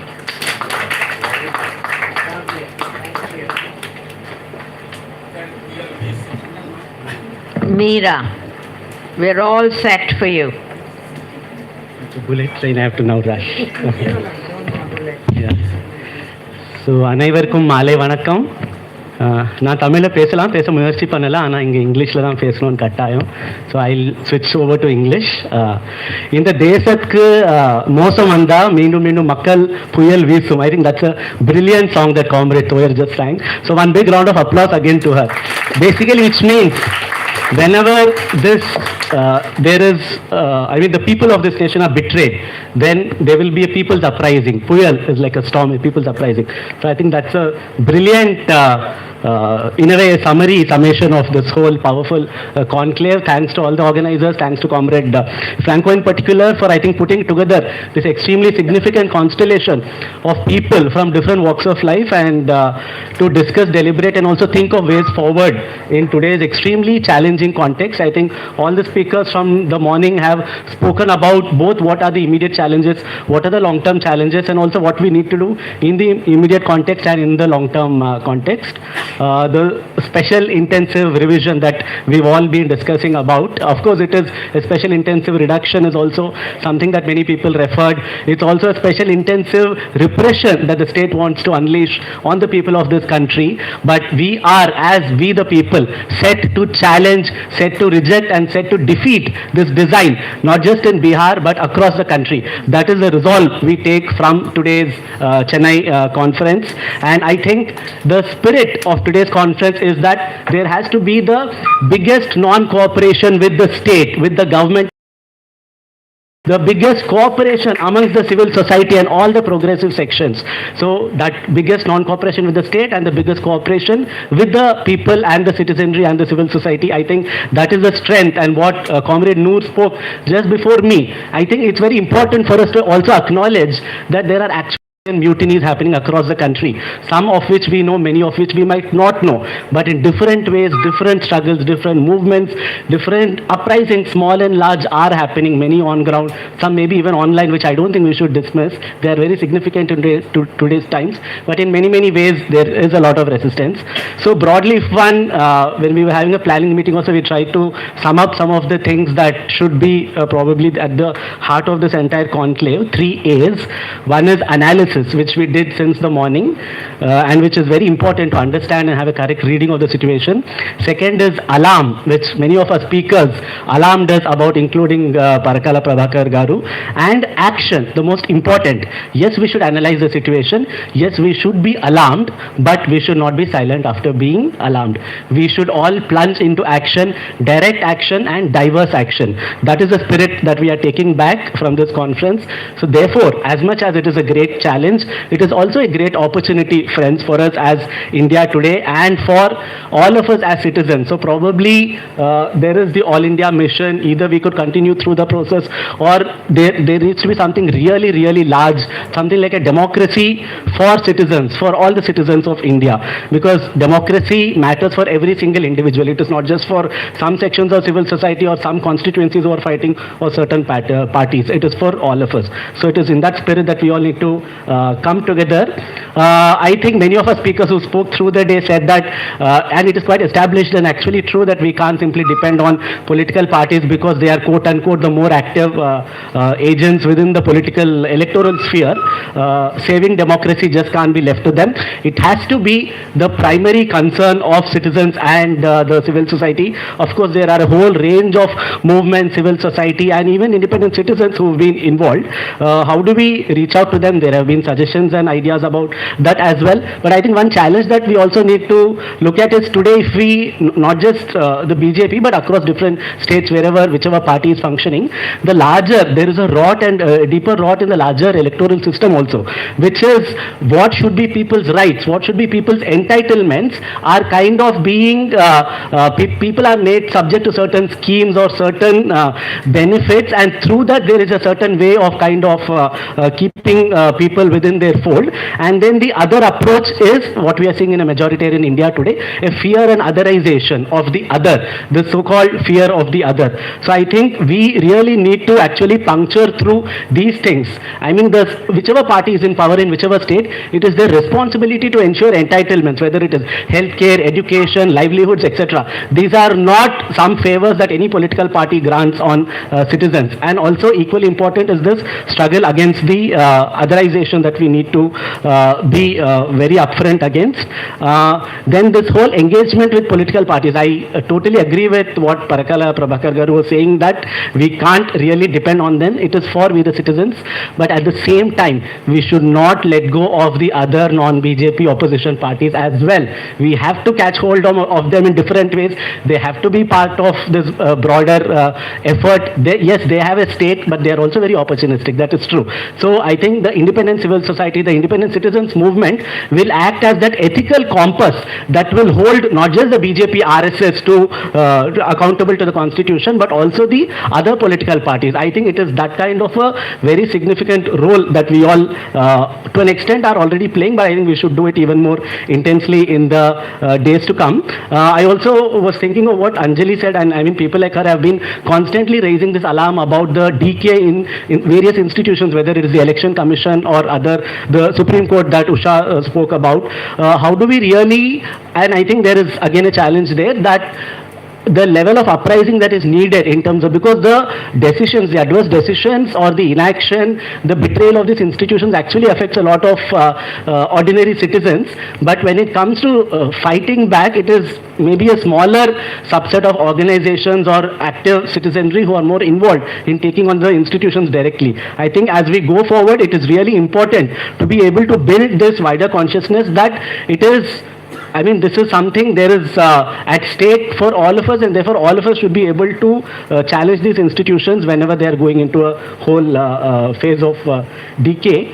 In terms of how do we really involve, of course, a lot of movements have been engaged in different things, but I think specific constituencies, if one looks at 3 broad constituencies, I would really want to list young people, about who comrades have already spoken, women. I mean, even as we are talking now, we are doing a session on how SIR in particular impacts women adversely, and women from working class and marginalized backgrounds. And third, the working class in particular, India has a very large 93% section is in the informal sector. So how do we really get the entire informal sector workforce into, of course they will continue to fight for their immediate battles and we can't fault them on this, but how do we creatively plug in these issues that really impact their lives, their decisions, because it is this same government that has done away with the labor laws and has brought in the labor codes. So I think it's also important to creatively weave in, connect many of these struggles to establish the right to citizenship and democracy, and also children. I mean, you just refer to 100 years of RSS. They do this exact thing. They catch them young, right?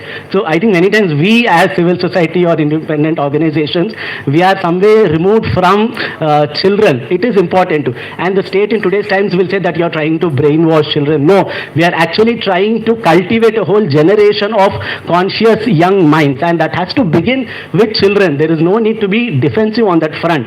We have every right to also organize with children and inculcate constitutional understanding and values, and I think this is something that really we have to do going ahead, because if we look at this also as a long-term process of democratization, nurturing the next generation of young people is extremely necessary.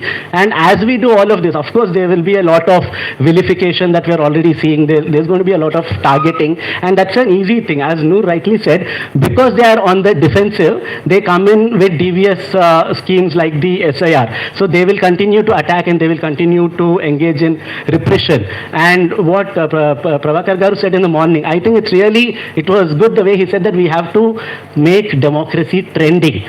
Because when when the state tries to target certain people or organizations and say that it is only these people, otherwise no one else is opposing or no one else is doing, I think we should be able to increase that circle of opposition in a constructive way as well. And it is in that context again that civil society has a huge role. I also wanted to say that as much as the electoral space is important, and I think all of us are speaking in that context today about vote chori. Of course, it's not just vote chori, it's also the voice chori that is constantly happening. I think it's also important to ground this as an ideological struggle. Whether it is states like Tamil Nadu or Kerala to a certain extent, even Bengal to a certain extent, or even Assam that our friend just spoke about, the specifics of states, the specifics of local struggles is very important. And the resistance today to BJP also has to be from this lens of it wanting to impose this extremely centralized model in every single thing. I mean, India can never be, it is such a diverse landscape, it can never be the centralized imagination that they have. So even in our response to organizing, it is important actually to have this ideological grounding and clarity, and therefore the struggle is not only electoral. Of course, it's very important to fight in this electoral and democratic space, but it is equally important to have a cultural response. It is equally important to understand the political economy behind this whole initiative. I mean, who benefits from an SIR kind of initiative eventually, or who benefits from the weakening of institutions? There is a huge economic dimension to this. So I think it's really important first to also be looking at, what is unfolding in these various lenses as well. Since we are really short on time, I will actually sum up what I wanted to say, and if you may permit, I'll quickly run through the resolution. We had a discussion and then we drafted a resolution. Taraji, of course, took a lot of initiative in that, and we put together a brief resolution that would probably sum up the spirit of today's conclave. I will read that out, and maybe after each para, people can raise their hand if you are in agreement. Should we do that? Yeah. So the Chennai resolutions, 25. The last 2 years have proven beyond doubt that the conduct of our elections, which have been relatively free and fair until now, has collapsed collapsed with deceitful and unconstitutional interventions. As a result, an illegitimate government center has come into being. A process that has involved a biased government, a partisan ESI, a doctored voters list and a manipulated counting process has led to this. The Lok Sabha that came into existence on the very basis of this compromised electoral integrity should be dissolved forthwith to reset the way forward. These acts of fraud have alarmed the nation. They threaten to destabilize the very foundations on which we built our democracy. We, the people, call upon all legitimate stakeholders, the citizenry in general, various civil society organizations and platforms, people's movements, all political parties, especially the opposition parties, to imbibe the spirit of our democratic constitution and fight back to preserve its core values. The need of the hour is for us to stand united and resist the concerted efforts at dismantling our democracy and destroying the federal fabric of our republic, with a firm resolve to defend our constitution. Are we agreed on this? Therefore, we reject three things. One, we reject the current ECI both for the process by which it is appointed and for its misdeeds. Two, we reject the manipulated voters list prepared through the special intensive revision, the SIR in Bihar, and also resist such attempts to extend it to the rest of the country. Three, we therefore reject the entire SIR process itself. Are we agreed? Yes. And then what we demand? We demand that the dissolution of the present ECI and the constitution of a new election commission of India based on an unbiased process. We demand the immediate scrapping of the SIR. We demand a prompt response from the ECI on the concerns raised by the Association for Democratic Reforms, the Vote for Democracy report of July 24, and the questions raised by the leader of the opposition, Rahul Gandhi. We demand an impartial investigation of the concerns raised by civil society groups and organizations and the opposition. We demand 100% counting of the VVPAT with the VVPAT slip handed over to the voter for them to make their verified choice of voting. We demand no addition, deletion be done without proper intimation to the voter and their family as ordered by the Supreme Court.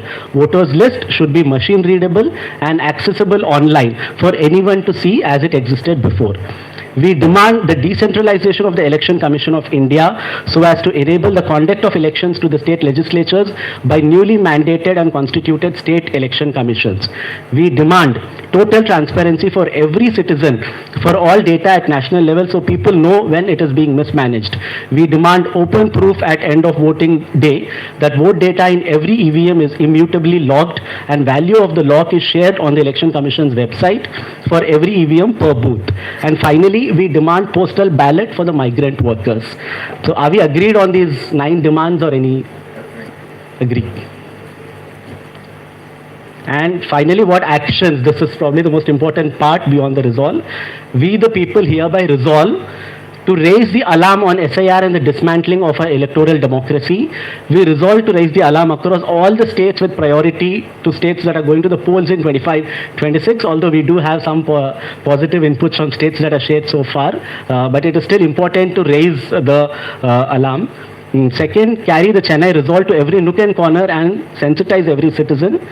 Third, build a nationwide consciousness and undertake ground actions in all the states. Conclaves such as this Chennai conclave shall be organized for mass mobilization of the citizenry and to fight back the dictatorial tendencies. 4.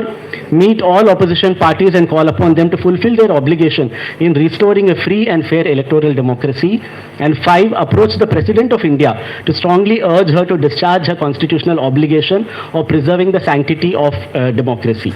We the people, as the sovereign stakeholders of our democracy, commit ourselves to restoring free and fair electoral democracy.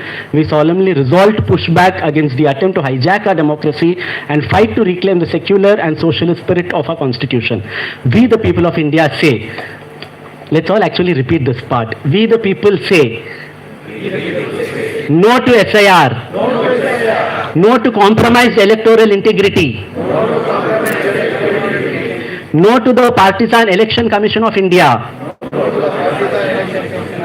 no to the stolen mandate of the government at the center.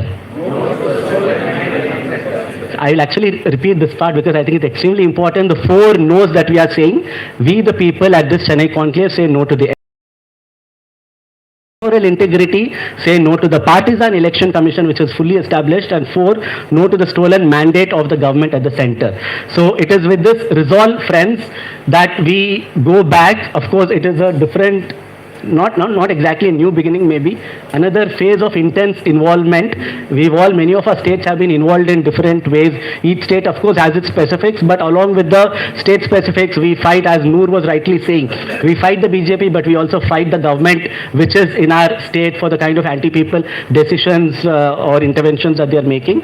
But it is really important in today's day and time to be able to challenge the political architecture of the BJP RSS that is trying to dismantle the democracy and the constitution, not brick by brick, but in an extremely fascist way. So whether it is through techno-fascism or whether it is through other kinds of fascism, it is something that we all ought to be not just alarmed about or have an analysis about, but to really plunge into action and into consistent action. It is all kind of take the spirit from this conclave and go forward. Zindabad.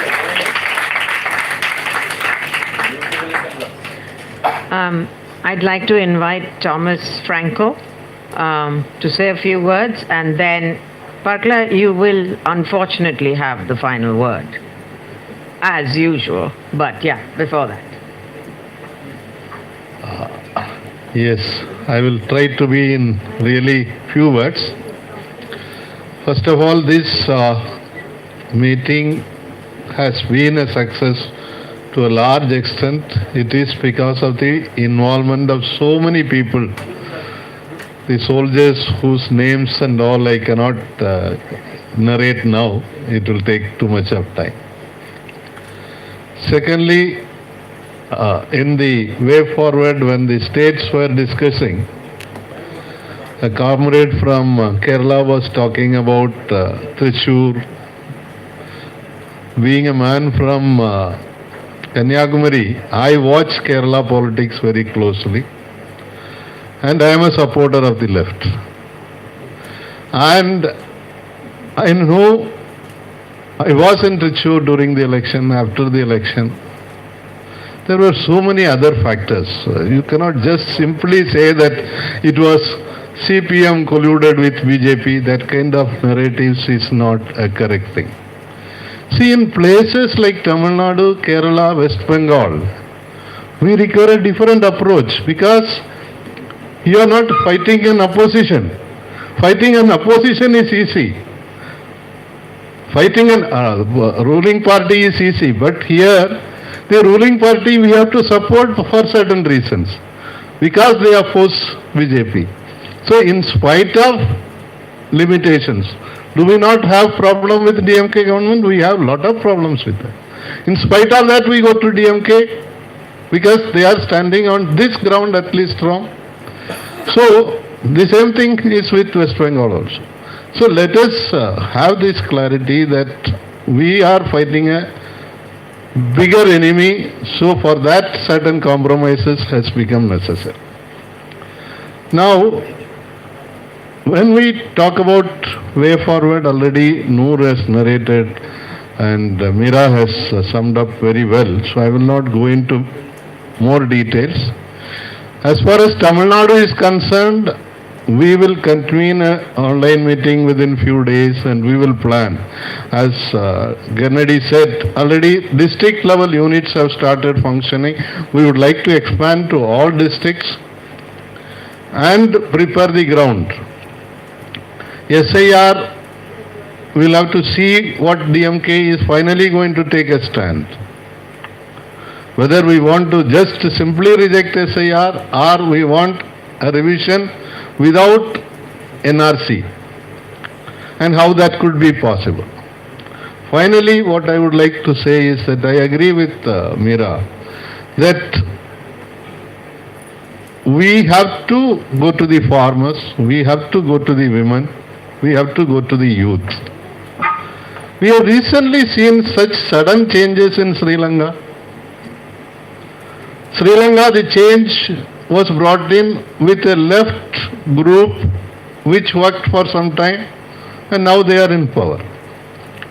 Bangladesh, in my analysis, that was a coup supported by US.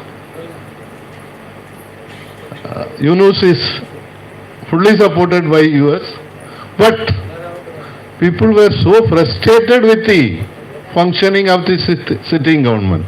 So the youth came out. And Nepal, you have seen, 16 years in power by a left, so-called left, they miserably failed. So within few days, people could throw away the government. So this is a lesson from which we can move forward.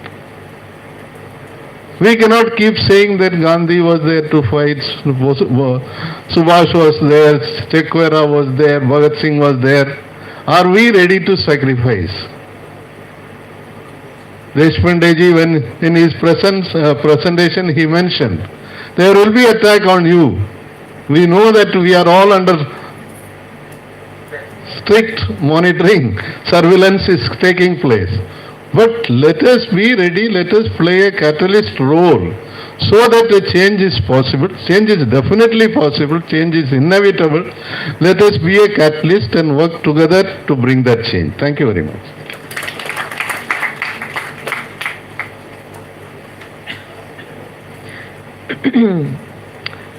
So let's end this meeting, end this beginning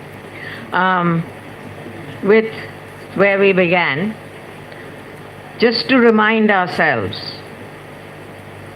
why we came here and where will we go from here.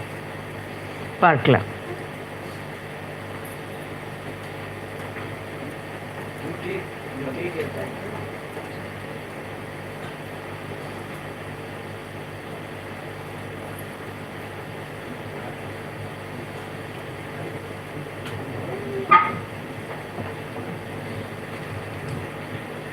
First of all, I must say a big thank you on behalf of everybody here to the organizers of today's conclave. I think we should all give a huge applause to them. I don't know how many people here have any experience of organizing something like this. This is the most difficult thing to organize. And Franco and his colleagues deserve our gratitude and our compliments.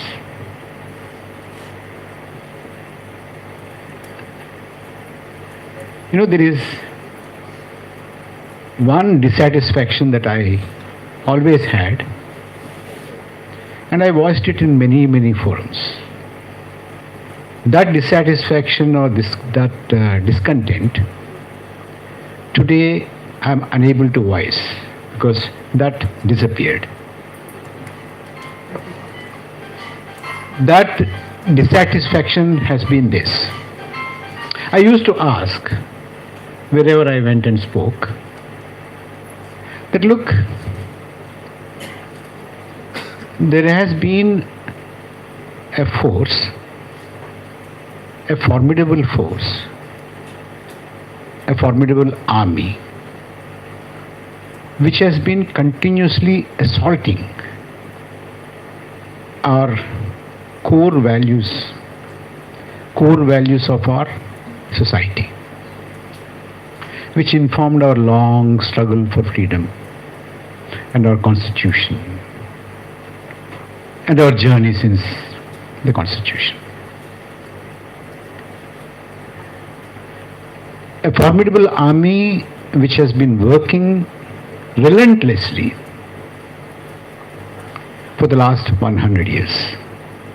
Do I need to mention the name?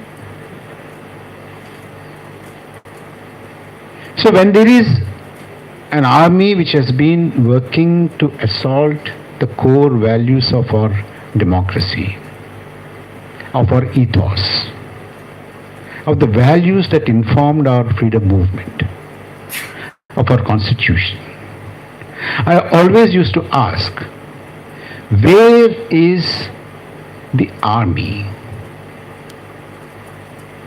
to defend these values, Today I can see that that kind of an army is slowly taking shape. That is the reason why I am unable to voice a discontent today, which I have been voicing for a long time. And I must congratulate all of you for making this beginning.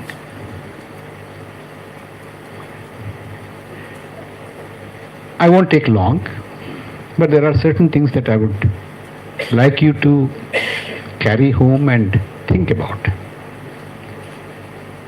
When I said don't depend upon the political parties, Meera, maybe I did not make it clear. I did not say don't talk to them, but don't depend upon them. Talk to them, get them on board, persuade them. Try and infuse some seriousness into them. We have invited almost all the political parties, only 2 political parties turned up today. Then that shows how serious they are. And as I said in the morning, you see, we are not going to be the MPs and MLAs and ministers. They are going to be.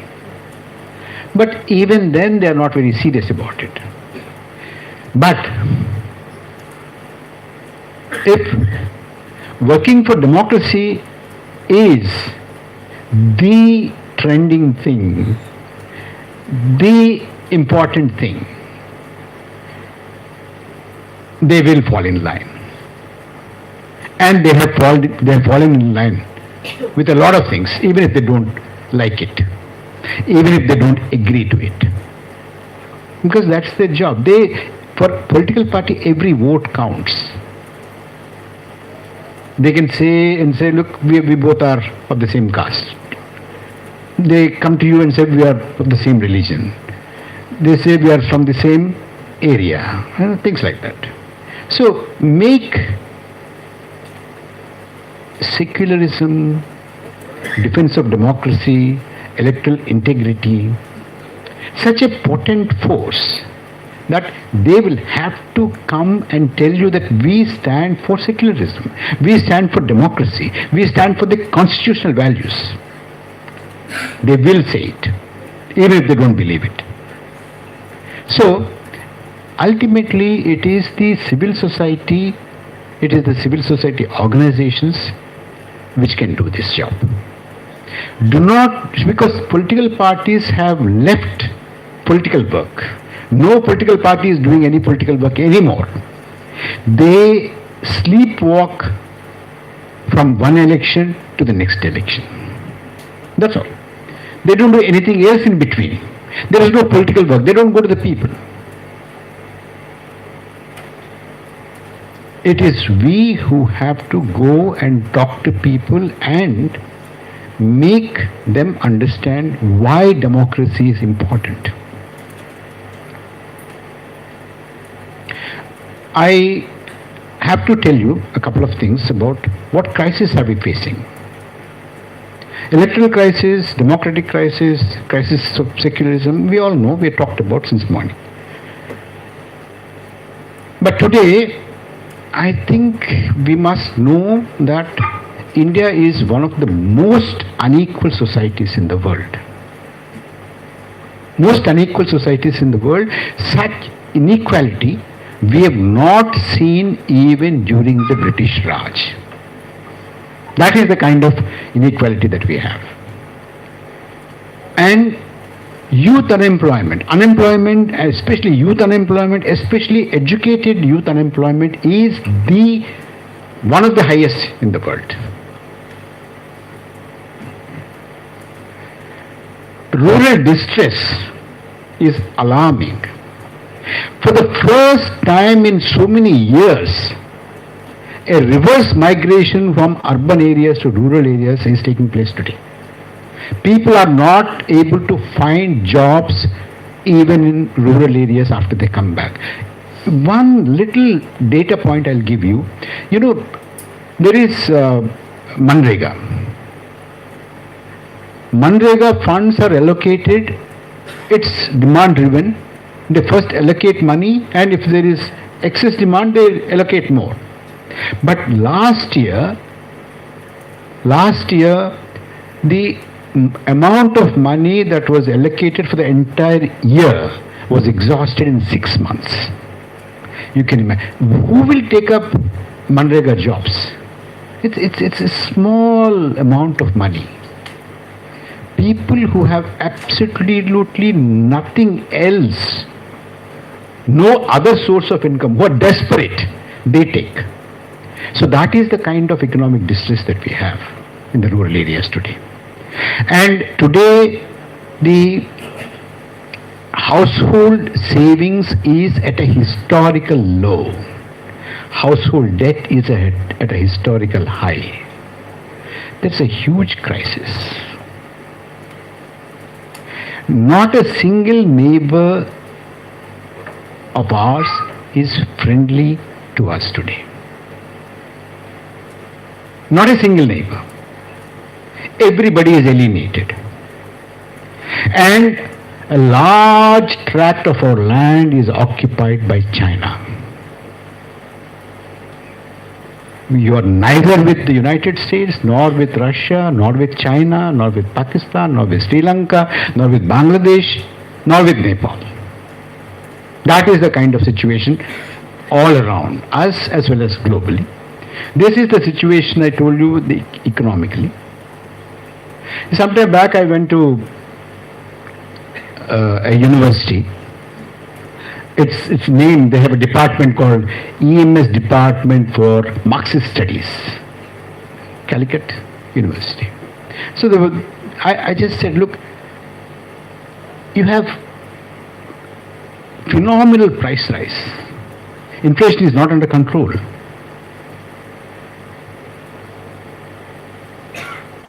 You have unemployment. You have so much of crisis. What are you waiting for? What more propitious time do you have, are you waiting for in order to bring about a change? This is the moment.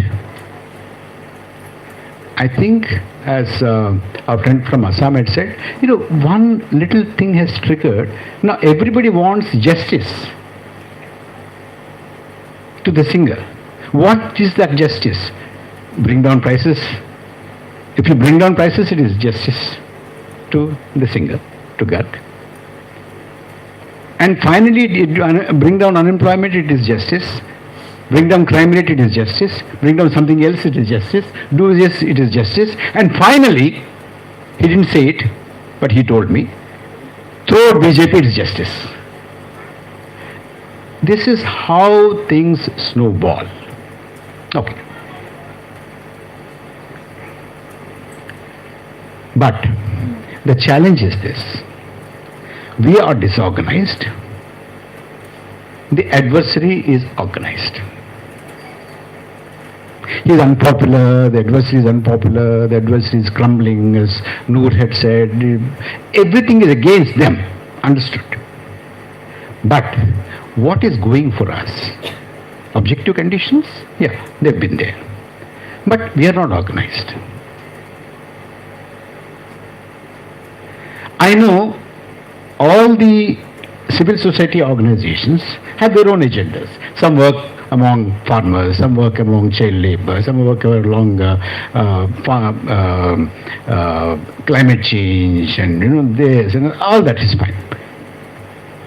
Industrial workers, women's rights, lots of agendas, of course. But my appeal to all of them through you and to you is suspend all your activities for 6 months. Information, rural unemployment, climate change, all such, because if you do not rescue this country's democracy, you will have no opportunity to work in your fields after 6 months. Take it from me. Because, you see, when does somebody become violent? When they feel more and more insecure. Today is the time when this regime is feeling absolutely insecure. Otherwise, if they are not insecure, why will they keep Umar Khalid, a very small student? What can he do? What can somebody like Stan Swami do? Tell me, what can he do? Why do they incarcerate, why do they kill somebody like Stan Swami and put somebody like Umar Khalid behind bars? Because they are so insecure. They are afraid of even a little shadow. That is the reason why they clamp down upon you. They come down very heavily on people. They are insecure.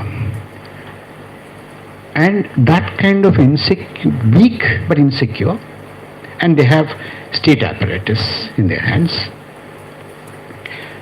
If we are not organized, forget about all other work, forget about all our differences, and unitedly work, otherwise we just cannot rescue our democracy and our constitution. This is something that we need to keep in mind and work, bring together people, organized force. You see, you see in our civil society, 1,000 people, 50 policemen can control, because 50 policemen are organized and 1,000 people are not organized. So an small organized force can control a large disorganized people. So we need to have an organized force amongst ourselves.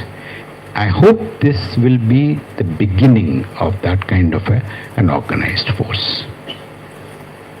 With that, I think this resolve that Meera had read out, I completely support, like we all supported it. I'll add one more or two more things. I think this government has to go, that we have already spoken in the resolution. How do we achieve that? We can achieve that by building an atmosphere in the country that would lead to the entire opposition quitting the Lok Sabha. Might sound very drastic, but I tell you, it is the only way. What are you doing sitting there? What are you doing? Tell me. Were you able to force a discussion on Manipur? Were you able to force discussion on farm laws? Were you able to force a discussion on Operation Sindoor? What, unemployment, price rise, anything? Did you? You have not. Why are you sitting there? And why are you contesting an election when you are really, if you really sincerely believe that this voters list is a fraud, this election commission is a compromised election commission, why are you fighting an election? By doing that, you're only legitimizing. So quit that. Come out of it. Make the government of India, which is sitting on a stolen mandate, a laughing stock, not only in the country but in the entire world. I think that is the only way we can do this. Otherwise, we can go on saying that, ECI should be, who will reconstitute the ECI? Tara, who will reconstitute the ECI? Who will conduct the fair elections? Who will do it? We have to do it. Take it. And make this happen only by a feet on the ground agitation. That's all. There is no other way. So only a feet on the ground agitation. And Sridhar said something which I really liked. Please don't think that we don't have the bandwidth. We do have. We do have. We just have to go and ask people to come out onto the streets, and they will come out. They will come out. I can tell you from my own experience with dealing with or talking to young people. Most of us have this Most of us have this prejudice that, Gen Z is indifferent, they don't bother about things. But I tell you, they are absolutely keyed in. They know what is happening. Nobody is talking to them. You have a convention like this, you expect young people to come? No, they won't come. They won't come. But each one of us, let us go to the campuses ourselves. Go, talk. And my experience I'll tell you, then I'll shut up. When I go to the campuses, speak to the people there, young people, and they become so alive, they ask a lot of questions. And there's one more thing I want to tell you. If there are 10 questions asked after a talk, 8 questions are from the girls. Astonishing political awareness. Astonishing. I think the time is ripe. We are beginning to become an army. We should. Now, I think we should take it to the next level. I hope I'll see the next level. So, thank you very much.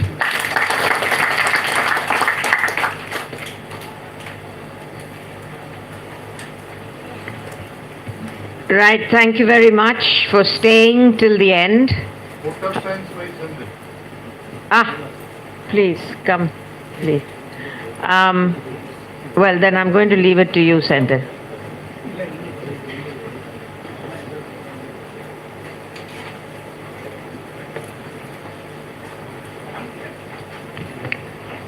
We thank upon all the speakers who have come from all along the various states to this full day meeting. And also we thank upon all participants from various states, Assam, Kerala, Karnataka, Andhra. Also we thank upon the administration of this college to provide this hall for this whole day to conduct this meeting. We thank upon the administrative team, electricians and other teams to provide these facilities, projector, all those things in the morning. We thank upon NAPM and other organizations who have supported in giving food, snacks, tea, everything. And we thank upon all participants to be present in this hall for the whole day. We thank upon the media to cover this entire thing, and recording comrades, live broadcast comrades, and projector arrangements comrades. And we thank the entire organizing team for making this event a grand success. Thank you all.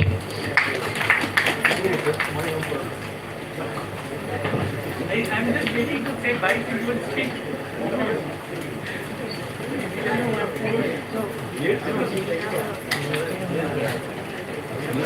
Yeah, we are at the meeting here. Yes.